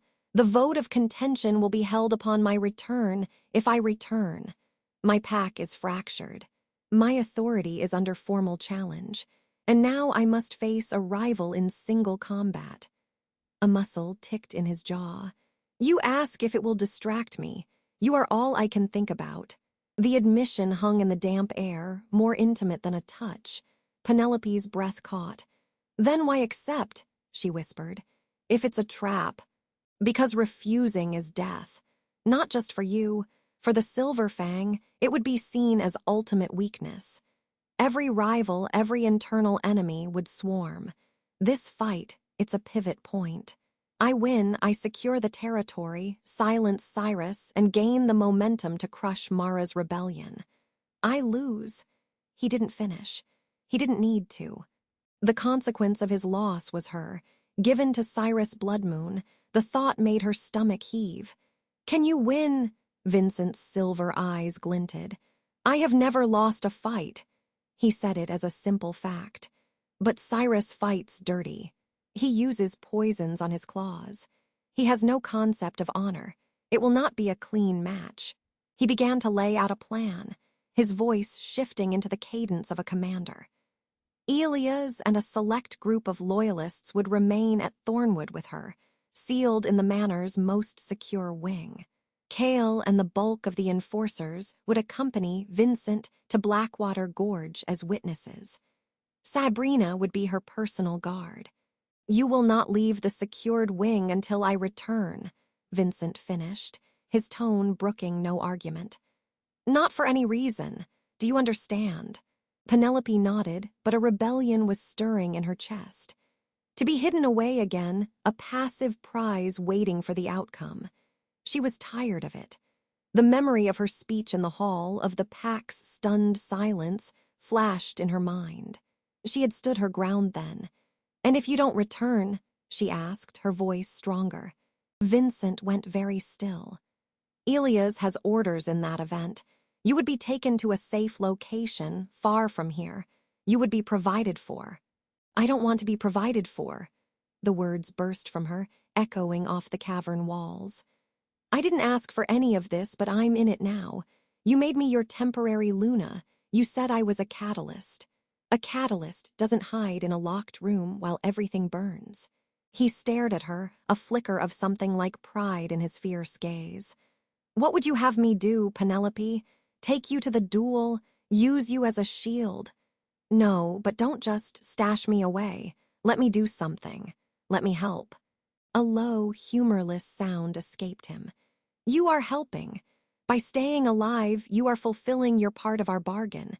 By being a living declaration of my will, you are forcing change. That is enough. It wasn't enough. Not for her. Not anymore. But before she could argue, Vincent's head snapped up, his nostrils flaring. We're not alone. The iron door creaked open. Sabrina stood there, her expression grim. Alpha, a situation, it's Elder Mara. She's gathered a faction in the courtyard. They're demanding to speak with you and with her. Her eyes cut to Penelope. They say if you're fit to be a Luna, you should hear the concerns of the pack you're destabilizing. Tension peaked, sharp and sudden. Vincent's growl was a visceral sound that raised the hairs on Penelope's arms. She tests me at every turn. She's capitalizing on the chaos, Sabrina said flatly. The challenge has everyone on edge. She's offering herself as a voice of stability, stability without the human. If only I had known then that Mara's move wasn't just political maneuvering. It was the first move in a play for total control. Vincent's eyes met Penelope's. You wanted to do something? Very well. Come, listen, but you say nothing. You observe. You let them see you are not afraid. He offered his arm, not in gentleness, but as a formal escort, a presentation of unity. She took it, her fingers cold against the warm, hard muscle of his forearm. Together, they ascended the spiral stairs, leaving the silent cavern behind. The courtyard was lit by torches, casting jumping shadows on the severe faces of 30 or so pack members. Elder Mara stood at their forefront, Kale a looming, impassive presence at her side. The sight of the head enforcer standing with the opposition sent a fresh chill through Penelope. Mara's eyes, sharp and disapproving, swept over their linked arms. Alpha, Mara began, her voice carrying across the stones. You go to a dangerous fight. The pack is anxious. Leadership must be clear, especially in times of crisis. This distraction, her gaze flicked to Penelope, compromises that clarity. Get to your point, Elder, Vincent said, his voice dangerously calm. My point is that the vote of contention hangs over us. It is unwise for you to fight for this human while your right to lead is in question. For the good of the pack, I propose a compromise. Surrender the human to the Blood Moon for the duration of the duel. If you win, you reclaim her. It removes their stated casus belli. It shows you prioritize pack security over personal attachments. The suggestion was so cold, so calculating, that Penelope felt physically ill. To be handed over, even temporarily, to the enemy. Vincent's power spiked, a hot, aggressive wave that made several in the crowd step back. You propose I hand over a member of this pack, under my protection, to a sadistic brute as a compromise. His laugh was a short, brutal sound. You have aged, Mara, but you have not grown wise. You have grown cowardly. Mara's face tightened with fury. I think of the pack's blood. More will die because of her. Tarin is already dead. How many more, Vincent? How many more sons and daughters will fall for your human? It was the wrong thing to say. The air seemed to freeze. Vincent's control, usually an iron cage, visibly shattered. In a movement too fast to follow, he was before Mara, not touching her, but leaning into her space, his voice a whisper that carried to every ear. Tarin died because a rival pack crossed our borders. She died a warrior's death, defending her home. You use her name as a weapon, and you dishonor her memory. He straightened, his voice rising to a roar that shook the torch flames. Hear this now, all of you. Penelope is under my protection. She is here by my will. That is the only law that matters. The challenge is accepted. The fight will happen. And when I return victorious, the vote of contention will proceed. And any who stand against me will share Lucas's fate. He turned, pulling Penelope with him, and strode back toward the manor. The crowd parted silently, cowed by the raw display of alpha fury. But as Penelope glanced back, she saw Mara's face, not defeated, but hardened into a mask of cold resolve. And she saw Cale, watching Vincent's back with an unreadable, calculating expression. Back in Vincent's bedroom, the door locked against the world, the adrenaline drained from Penelope, leaving her shaking. Vincent released her and went to the window, staring out at the dark forest. "She won't stop," Penelope said quietly. "No, she will not. And Cale. Cale follows strength. He is waiting to see where it lies." Vincent turned from the window. The fierce anger was gone, replaced by a deep, weary intensity. "Dawn is in a few hours. I must prepare." He began to remove his formal jacket. There was a ritualistic quality to it. Penelope watched, her heart a tangled knot of fear and a desperate, clawing feeling she couldn't name. This man, this terrifying, powerful, contradictory man, was going to fight to the brink of death.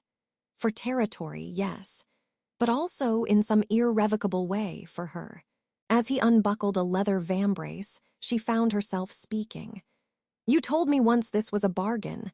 A year of my life for my safety and my debts paid." He paused, looking at her. "If you don't come back," she said, forcing the words past the tightness in her throat. "The bargain is broken. I'd be back to nothing. Worse than nothing." Vincent crossed the room until he stood before her. He didn't touch her, but the space between them hummed. "The bargain is void. I told you that. There is no walking away for either of us." His gaze searched her face. "This is no longer about a debt, Penelope. It hasn't been for a while." Her breath hitched. "Then what is it about?" He lifted a hand, and for a heart-stopping moment, she thought he would cup her face. But he stopped, his fingers hovering just shy of her cheek. "It is about a claim," he said, his voice rough. "One I should never have made. One I cannot and will not revoke." The sound of a fist pounding on the bedroom door shattered the moment. "Alpha!" It was Elia's. "The scouts report movement at the gorge. Blood Moon wolves are arriving early. We need to leave." Vincent's hand dropped. The Alpha was back, the moment of vulnerability sealed away. "Ready the vehicles. I'll be down shortly." He looked at Penelope one last time, his silver eyes blazing in the dim room. "Remember, stay with Sabrina, trust Elia's. Do not leave the secure wing." It was an order, but beneath it, she heard something else. A plea. Then he was gone, the door closing with a final, heavy thud. Penelope stood alone in the center of the powerful, empty room, the echo of his words, a claim, ringing in her ears. The silence was oppressive. She walked to the window where he had stood, looking out at the forest path that led to Blackwater Gorge. Somewhere out there, in the pre-dawn gloom, her fate was being decided in blood and fury. Sabrina entered without knocking 10 minutes later, her demeanor all business. "We move to the secure wing. Now." The secure wing was a fortress within a fortress, windowless rooms behind reinforced doors, deep in the heart of the manor. Sabrina stationed herself outside the door of the small sitting room Penelope was placed in. "Get some rest if you can," Sabrina said, her tone not unkind. "It will be a long day." Rest was impossible. Penelope paced the confined space, every minute stretching into an hour. She listened to the sounds of the manor, distant, muffled voices, the occasional tread of a guard, the settling of ancient stone. Then a new sound. Faint at first, then growing clearer. The sound of engines starting, then fading into the distance. Vincent and his enforcers leaving for the gorge. A profound isolation settled over her. She was alone, surrounded by walls and guards, waiting. The clock on the wall ticked relentlessly toward sunrise. An hour after the engines faded, a different sound reached her. A sharp, metallic clang, followed by a shout that was abruptly cut short. Then another, sounds of struggle, from inside the manor. Penelope froze, her blood turning to ice. Sabrina's voice barked a challenge from the corridor, then was met with a snarl and the sickening crunch of impact. The lock on Penelope's door exploded inward. It wasn't a blood moon wolf. It was Cale, the head enforcer. His knuckles were bloody. Behind him, two other enforcers she didn't recognize stood over Sabrina's motionless form. Cale's expression was cold, resolved. "The Alpha is gone. The pack's future is uncertain," Cale stated, his voice echoing in the sudden, terrible silence. "Elder Mara believes a new path is required, one that begins with removing the source of our discord." He took a step into the room. "You're making a mistake," Penelope whispered, backing away until her shoulders hit the cold wall. "No," Cale said, advancing. "Vincent made the mistake. He valued a human over the unity of his pack. Now he will learn the cost." He reached for her, and in that moment, Penelope knew with absolute clarity that Mara had never intended to wait for the vote of contention. She had planned a coup for the exact moment Vincent was away, fighting for his life, and for hers. As Cale's hand closed around her arm, the door at the far end of the secure wing burst open. But it wasn't rescue. It was Elia's, sword in hand, his face a mask of fury, and he was not alone. Behind him, pouring into the corridor, were Mara and a dozen of her loyalists, their eyes glowing in the dim light. They had not come to save her. They had come to ensure Cale finished the job. Elias raised his sword, placing himself between Penelope and the converging threats. "Touch her, and you die," he snarled at Cale. Cale smiled, a slow, cruel twist of his lips. "You're outnumbered, Elias. The Alpha isn't here to save you, or her."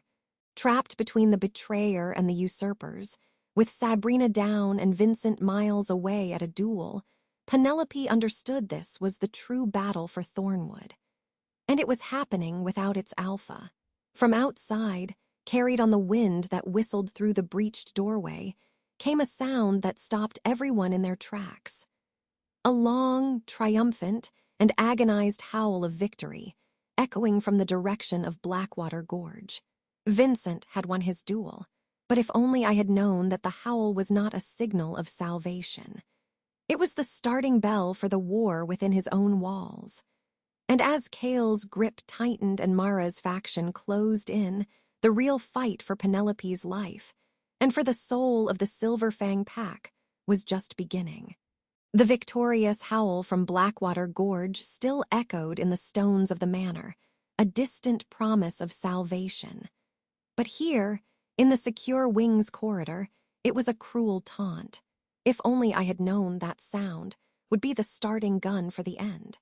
Mara stood flanked by 6 grim-faced wolves, her expression one of cold triumph.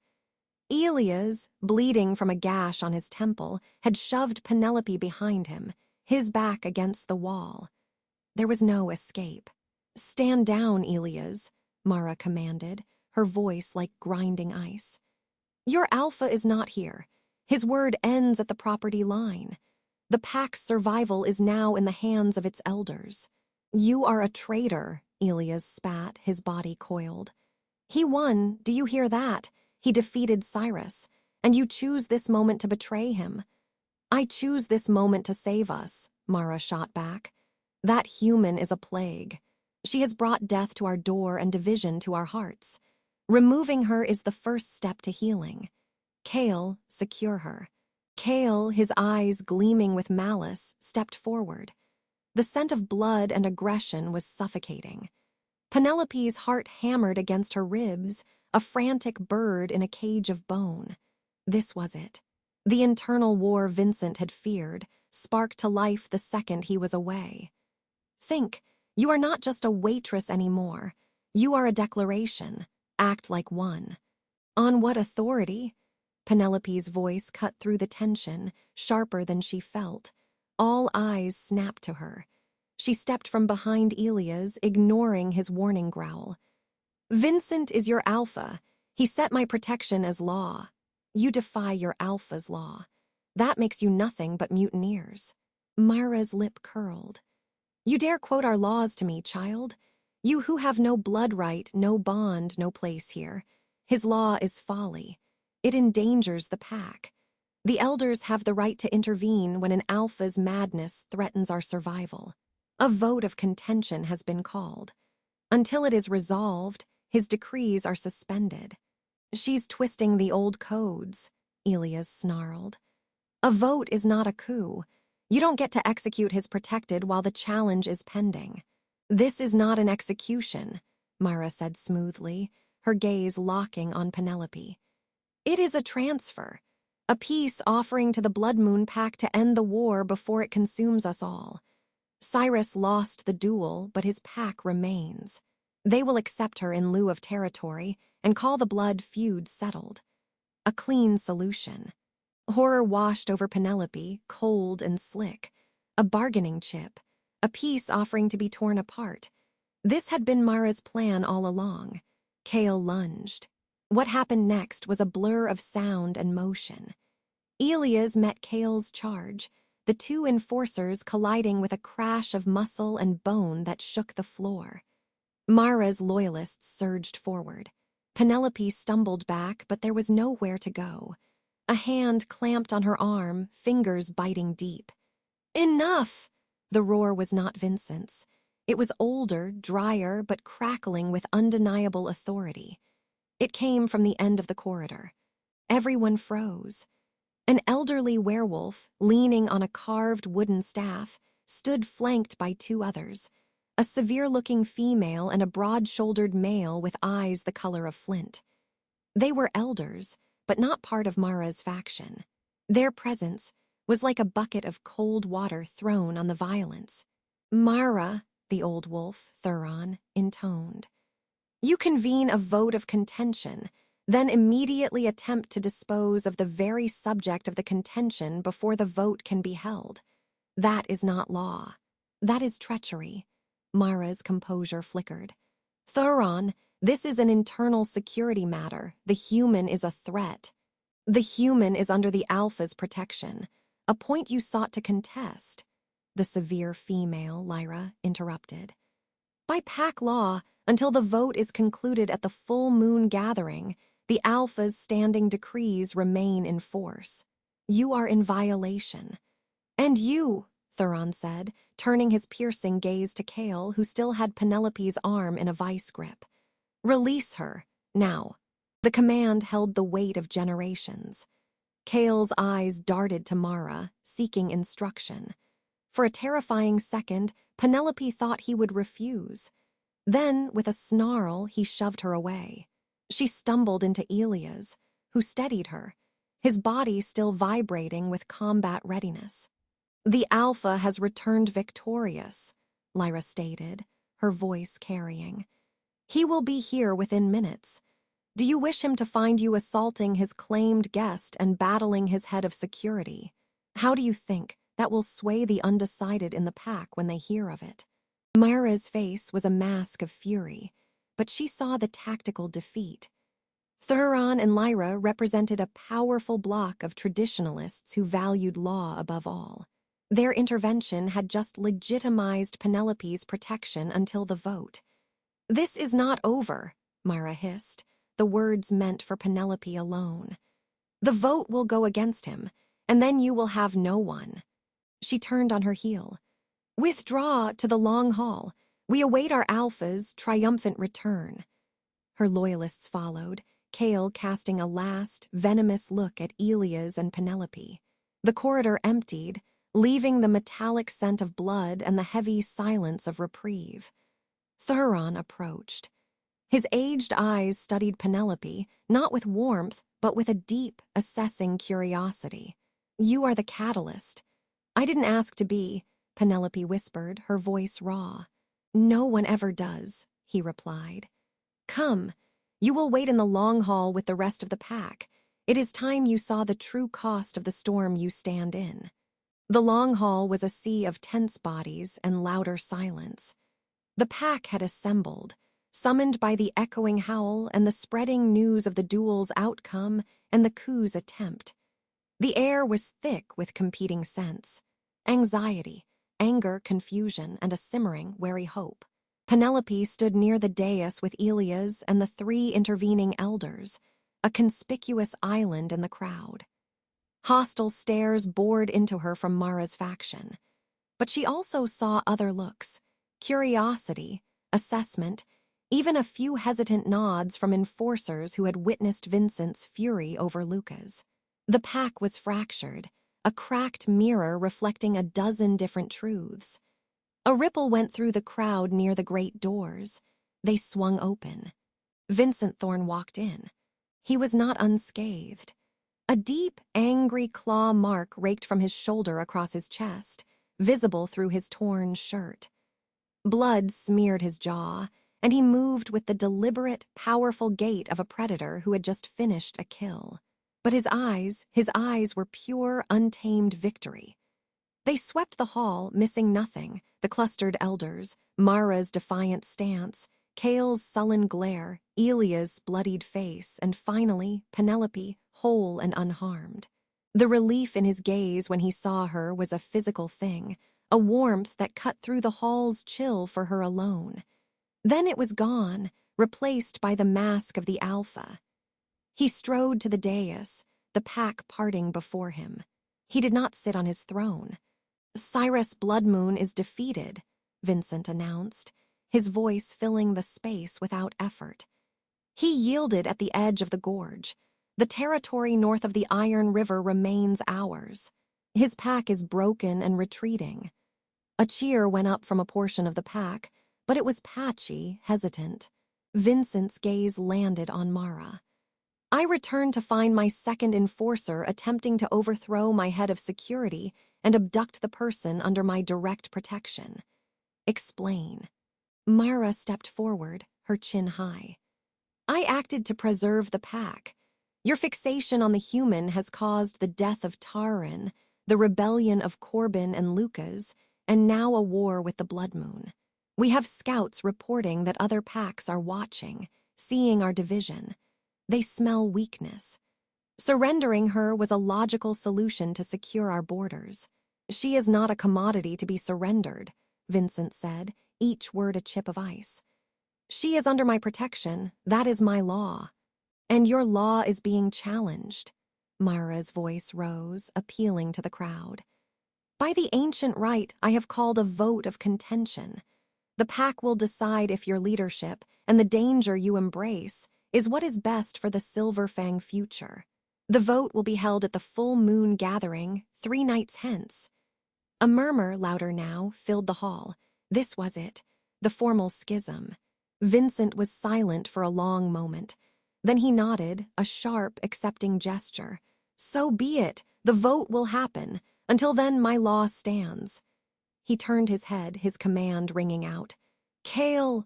The traitorous enforcer stiffened. "You raised your hand against my head of security and my guest. You are stripped of your rank. You will be held in the cells until the gathering. Your fate will be decided by the outcome of the vote." Cale's eyes blazed with hatred, but he said nothing as 2 loyal enforcers moved to take his arms. Vincent's attention returned to the pack. "The Bloodmoon threat is diminished, but not gone. Our internal division is our greatest vulnerability. For 3 days, you will look into your hearts. You will decide if you follow an alpha who fights for what is his, who protects the weak from the strong, and who values honor over easy sacrifice, or if you prefer the wisdom of those who would trade a single life for a fleeting, cowardly peace." He stepped down from the dais. The crowd fell back. He walked directly to Penelope, his presence a force field pushing the tension aside. He didn't touch her, but his entire being was focused on her. "With me," he said, his voice low. He led her from the long hall, Elias falling in behind them. They walked through the manor, up to the private landing. The door to his suite, her temporary sanctuary, was open. He ushered her inside and finally turned to Elias. "Report." Elias did succinctly. The attack, Sabrina's injury, a concussion but stable, Mara's move, the elder's timely intervention. Vincent listened, his expression growing darker with each word. "Thuron and Lyra's support is conditional," Elias finished. "They uphold the law, not you. If they feel the pack's stability is too compromised by your stance, they will vote with Mara." "I know," Vincent said. He dismissed Elias with a thanks, then closed the door. They were alone. The adrenaline drained from Penelope, leaving her trembling. Vincent was across the room in 2 strides.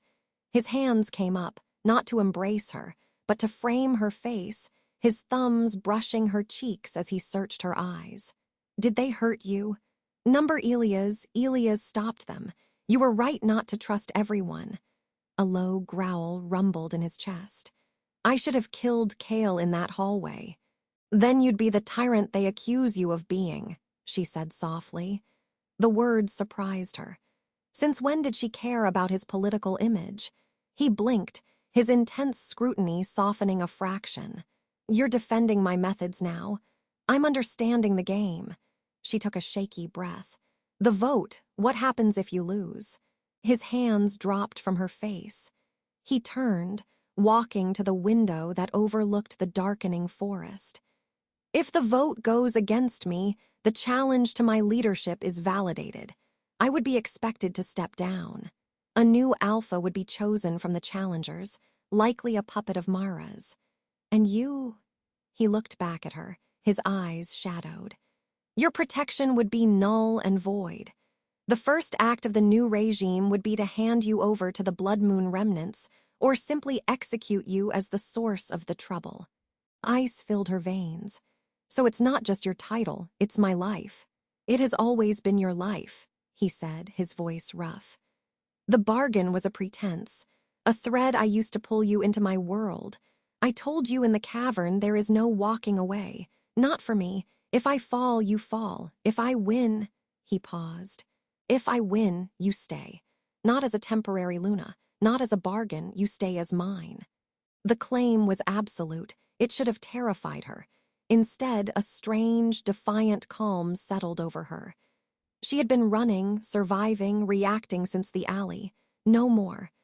"Then we make sure you win," she said. He turned fully, a flicker of surprise in his gaze. "We.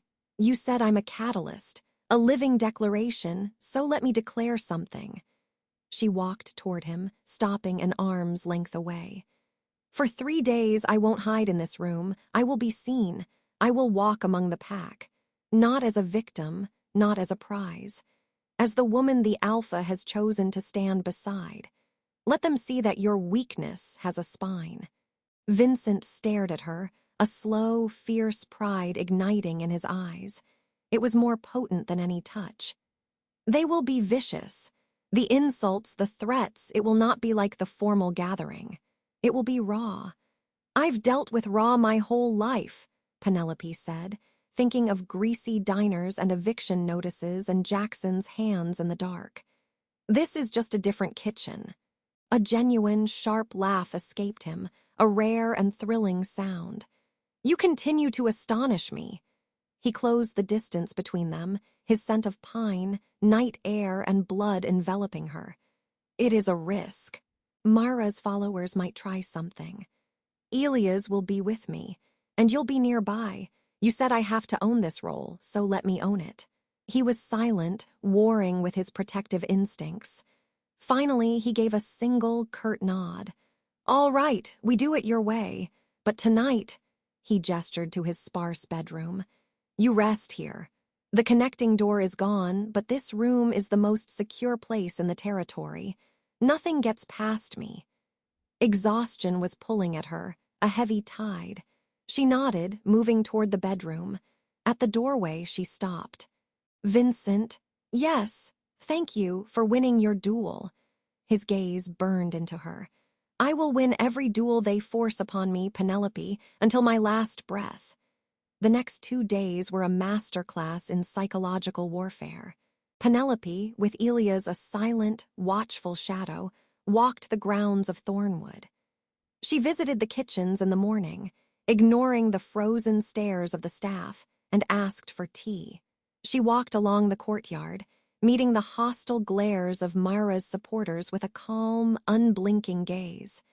She went to the infirmary and sat with Sabrina, who was awake and grimly approving. "You've got guts, human," Sabrina muttered. "Stupid, but guts." The insults came, hissed under breaths as she passed. "Human bitch. Death follows her. She'll get us all killed." She heard them all. She didn't flinch. She saw the undecided ones watching her, the younger pack members, some of the hunters, the ones not tied to the old families. They saw a human woman, clearly terrified but with her head high, walking through a gauntlet of hatred for no reason other than because the Alpha willed it. They saw Elias, a respected warrior, guarding her with his life. The narrative was shifting, slowly, from the Alpha's dangerous obsession to the Alpha's unyielding stand. On the afternoon of the second day, she found herself near the training grounds. A group of enforcers, including some who had been loyal to Kale, were sparring. They stopped when they saw her, their hostility a palpable wall. One, a bulky wolf with a shaved head, sneered. "Come to see how real fighters train, or do you need another bodyguard to die for you?" Elias stepped forward, but Penelope put a hand on his arm. She looked at the enforcer. "What's your name?" He looked startled. "Rylan." "Well, Rylan, I'm not here to watch, I'm here to learn." The words came out before she could stop them. "You think I'm weak. Maybe I am by your standards, but I'm not a coward. And I'm tired of being a liability. If I'm going to be the reason for all this strife, the least I can do is learn how not to be an easy target." A stunned silence fell over the training ground. Rylan blinked, his sneer faltering. He looked at his companions, then back at her, confusion replacing aggression. "You want to train?" "I want to not be helpless," she corrected. "Even if it's just learning how to break a grip or where to hit to buy time." From the edge of the grounds, a voice spoke. "I'll teach her." Vincent. He stood in the shadows of the armory, watching. How long he had been there, she didn't know. He walked into the clearing, his authority causing every wolf to straighten. He ignored them, his eyes on Penelope. "The Alpha himself," Rylan murmured, shocked. "If she is to stand beside me, she should know how to stand," Vincent said, his voice carrying. He stopped in front of Penelope. "It will not be easy. It will hurt." "Everything here hurts," she replied quietly. A ghost of a smile touched his lips. He nodded. "Elias, a training knife." What followed was not a lesson in fighting. It was a lesson in trust. Vincent showed her basic stances, how to distribute her weight, how to use her smaller size as an advantage. He moved behind her, his hands guiding her arms, his chest against her back as he corrected her posture. The physical proximity was electrifying, a constant hum beneath the instruction. The watching pack saw not a predator and his prey, but a patient, focused alpha investing in someone he valued. He taught her one move, a simple, brutal disarm against a knife thrust. He had Elias attack her slowly, again and again, until her muscles screamed and her palms were raw. But she learned it. On the 20th try, when Elias came in, she pivoted, trapped his wrist, and twisted. The wooden knife clattered to the dirt. The enforcers watching let out a collective, soft grunt of approval. It wasn't acceptance, but it was a crack in the wall of contempt. As the sun set, Vincent called a halt. "Enough for today." He dismissed the others. As they drifted away, Rylan glanced back at Penelope, his expression now unreadable but no longer openly hostile. Alone in the twilight, Vincent handed her a water skin. "You impressed them." "I just didn't want to fall over," she breathed, drinking deeply. "You did more than that. You showed a willingness to engage our world on its own terms. That commands a certain respect." He was close again. The scent of his sweat, the heat from his body, the focused intensity of his gaze, it was all becoming a language she was starting to understand. "Tomorrow is the full moon," she said. "The vote." "Yes, what do we do tonight?" He looked out at the darkening forest, his profile stark. "Tonight we wait, and we hope the seeds you planted today take root." He looked back at her, his eyes glowing faintly in the dusk. "Come, there is something I need to show you." He led her not back to the manor, but deeper into the secured grounds, to a small, secluded grove centered around an ancient, silver-barked tree. The air here was still and sacred feeling. "This is the Heartwood," Vincent said, his voice reverent. "Where the first Silver Fang Alpha pledged to the moon and the forest. It is where alphas are formally affirmed or where they are rejected." He placed his hand on the gnarled bark. "Tomorrow night, the pack will gather here. The elders will state the case for and against me. Then, every adult member of the pack will come forward, place their hand on this tree, and channel their will. The tree reflects the pack's collective choice. If it accepts me, its leaves will shimmer with silver light. If it rejects me, the leaves will blacken and fall." The ritual was beautiful and terrifying. And then, if rejected, I leave, or I fight the challenger to the death for the right to stay. He turned to her. "If I am accepted, my rule is reaffirmed. My laws are cemented. And you," he reached out, tucking a stray strand of hair behind her ear, his fingers lingering. "You would no longer be temporary. The pack's acceptance of me is an acceptance of my choices. Of you." Her breath caught. "That's a big if." "It is." His hand cupped her cheek. "But for the first time in a long time, I feel hope instead of duty. You did that." He leaned in. The space between them vanished. His lips met hers. It was not like the charged, desperate touch in the study. This was deliberate, a claiming and a promise. Heat exploded through her, sweet and devastating. Her hands came up, fisting in his shirt, holding on as the world narrowed to the feel of his mouth, the taste of him, wild and essential. The sounds of the forest faded. There was only the rush of blood in her ears, and the low, approving rumble in his chest. When he pulled back, they were both breathing heavily. His forehead rested against hers.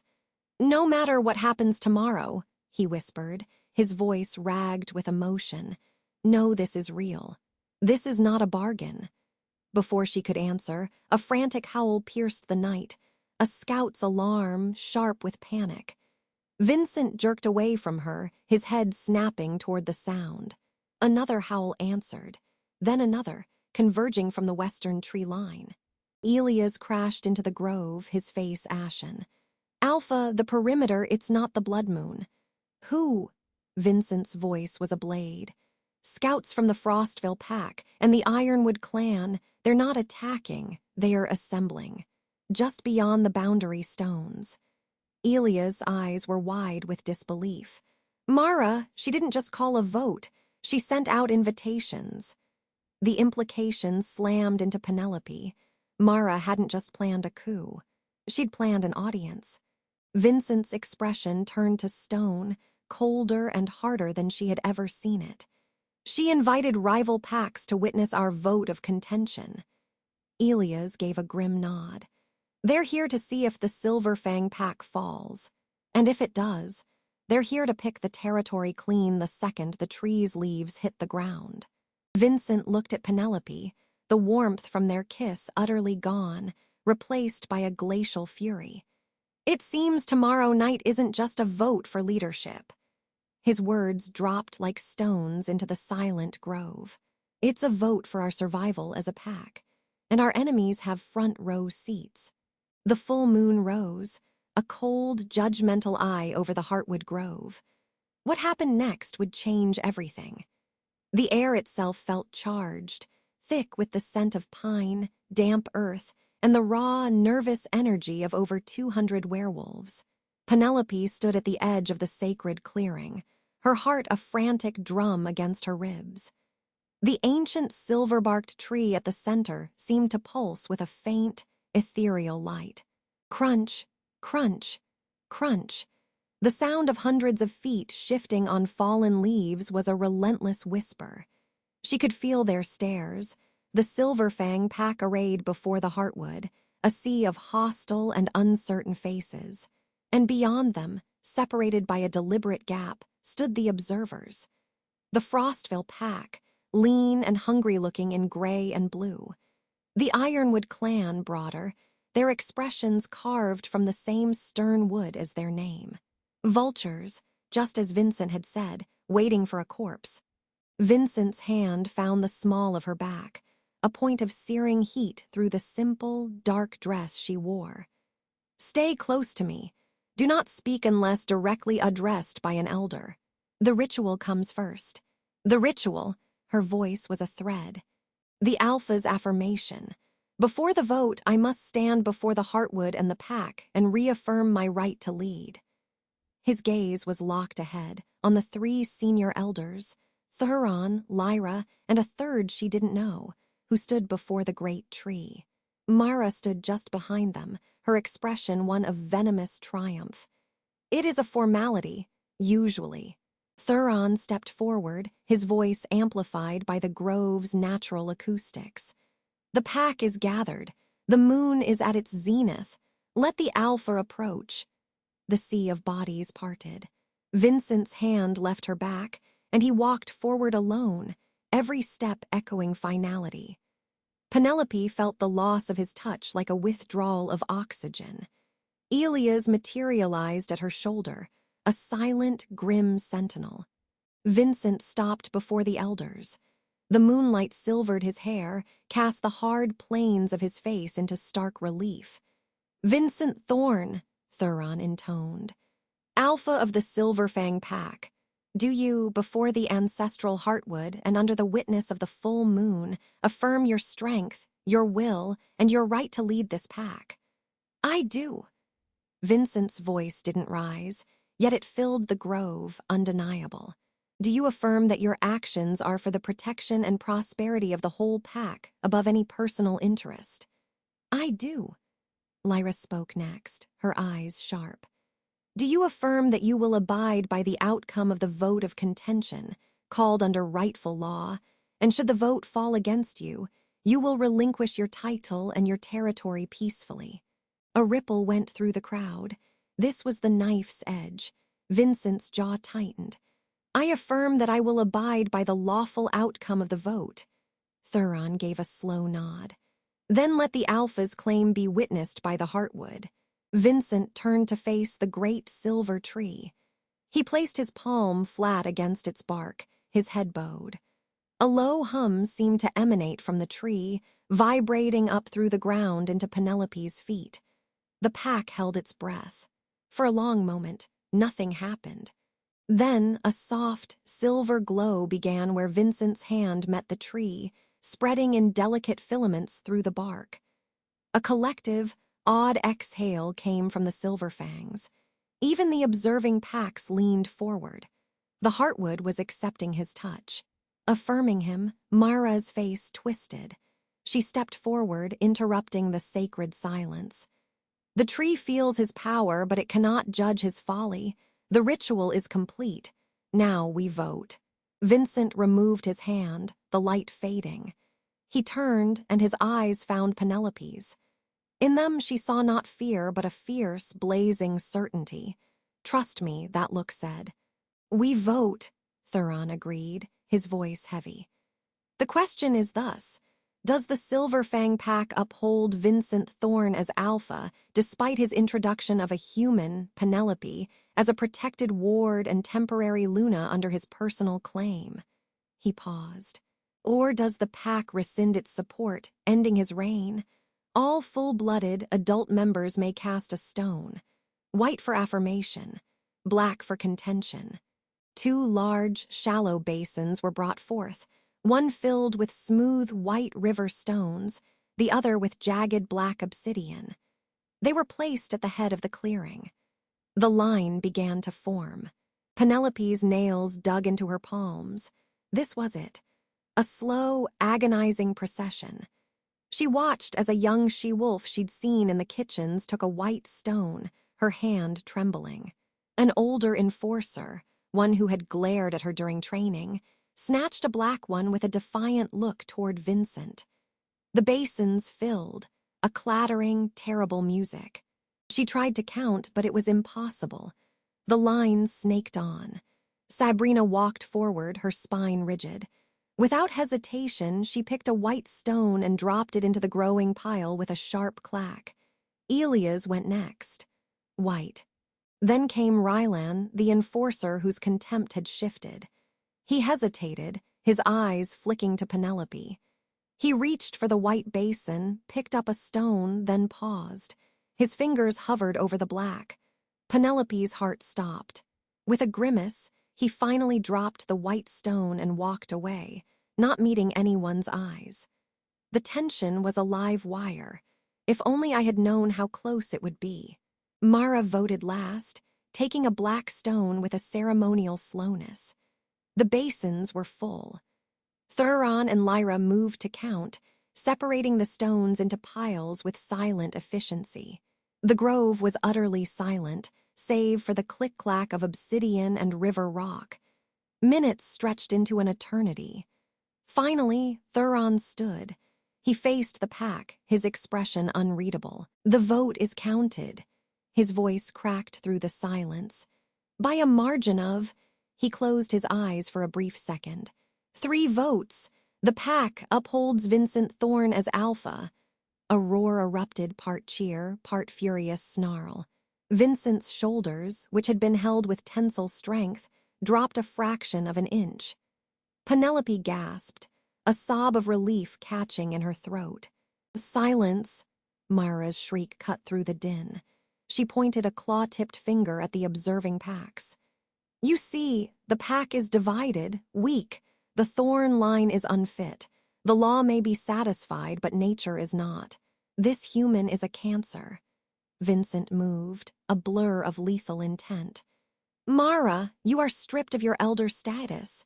You are exiled. Leave this territory by dawn, or you will be executed as the traitor you are." Mara didn't even look at him. She looked to the leaders of the Frostvale and Ironwood packs and gave a sharp, deliberate nod. "I think not," came a new, guttural voice. From the tree line behind the observer packs, figures emerged. Dozens of them, not just Frostvale and Ironwood. Bloodmoon. Jackson, healed and snarling, was among them. And at their front, a hulking figure with cruel eyes and freshly healed scars on his neck, Cyrus Bloodmoon. "The vote is entertaining," Cyrus boomed, "but territory is won by strength, not pebbles." He grinned, revealing filed teeth. "You're divided, you're weak, and we outnumber you. Surrender the human and the territory north of the Iron River, and we might let the rest of you slink away." Chaos erupted. The Silverfang pack, moments ago fractured by vote, now coalesced into a defensive snarl, turning outward toward the true threat. But they were outflanked, surrounded in their own sacred grove. Vincent didn't hesitate. He threw back his head and unleashed an alpha's command roar, a sound of pure, undiluted authority that shook the trees.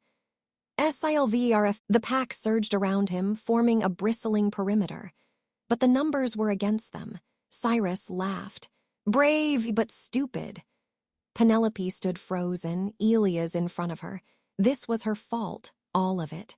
The deaths, the division, this imminent slaughter. A cold clarity washed over her. Vincent would die defending her. The pack would die for a bargain she never understood. No, the thought was quiet and absolute. She stepped around Elia's. "Penelope, no." Elia's grabbed for her, but she was already moving, walking past the front line of snarling werewolves into the deadly no-man's land between the two forces. "Penelope!" Vincent's roar was raw with fear. She stopped halfway between the packs. The moonlight bathed her, making her seem both fragile and ghostly. Every eye was on her. The growls subsided into a confused rumble. "Cyrus Bloodmoon," she called out, her voice clear and steady, carrying in the sudden quiet. "You want me? Here I am. Penelope, get back here now," Vincent commanded, the alpha order vibrating in the air. She felt its pull, a hook in her soul, but she planted her feet. Cyrus licked his lips. "The human has a spine. Come here, little mouse." "No," she said. "You claim territory is won by strength, not by votes, not by ambush." She raised her chin. "You challenged my alpha once and you lost. You want me? Then you fight for me, not him." "Me?" A disbelieving laugh spread through the Blood Moon ranks. Cyrus stared. "You, a human, you challenge me." "A duel," Penelope said, the words tasting like ash and iron. "To the death. Your strength against whatever I have. If you win, I go with you willingly, and Vincent steps aside. If I win, you and your allied packs leave, and you never set foot in Silverfang territory again." "You're insane," Cyrus spat, but intrigue glittered in his eyes. This was a humiliation he could savor. To kill the cause of all this trouble with his bare hands, to make Vincent watch. "No," Vincent was straining against his own enforcers who were holding him back. "I forbid it. Penelope, this is not your fight." She turned to look at him, really look at him. Her billionaire alpha, her protector, the man who had offered her a bargain and given her a claim instead. "It has always been my fight," she said softly, only for him. "You made me your Luna. Let me act like one." She faced Cyrus. "Do you accept, or are you only strong against divided packs and sacred groves?" His pride, stung from his previous loss, flared. "I accept. A duel. Human against alpha to the death." He grinned. "The terms are witnessed." The clearing was hastily marked. The Silverfangs were a storm of protest and horror, but bound by the formal acceptance of a witnessed challenge, they could not interfere. Vincent looked gutted, his eyes burning with a helpless fury Penelope couldn't bear to see. She had nothing, no weapon, no strength, no speed, only 2 days of basic training and the absolute certainty that this was the only way. Cyrus shifted, not fully but enough. His hands became clawed, his jaws elongated, muscles rippling beneath his skin. A hybrid form of pure brutality. "I'll make it quick," he sneered and charged. The world narrowed. Penelope didn't try to match his speed. She remembered Vincent's first lesson: use your size. Your center of gravity is lower. Unbalance them. As Cyrus lunged, swiping for her throat, she dropped, not away, but forward, sliding under his arm like she'd practiced in the dirt with Vincent. Cyrus stumbled off balance. She scrambled up, her heart hammering. He roared, pivoting. She had no plan, only survival. He charged again. This time she feinted left, then darted right. His claw grazed her arm, tearing fabric and skin. The pain was hot and sharp.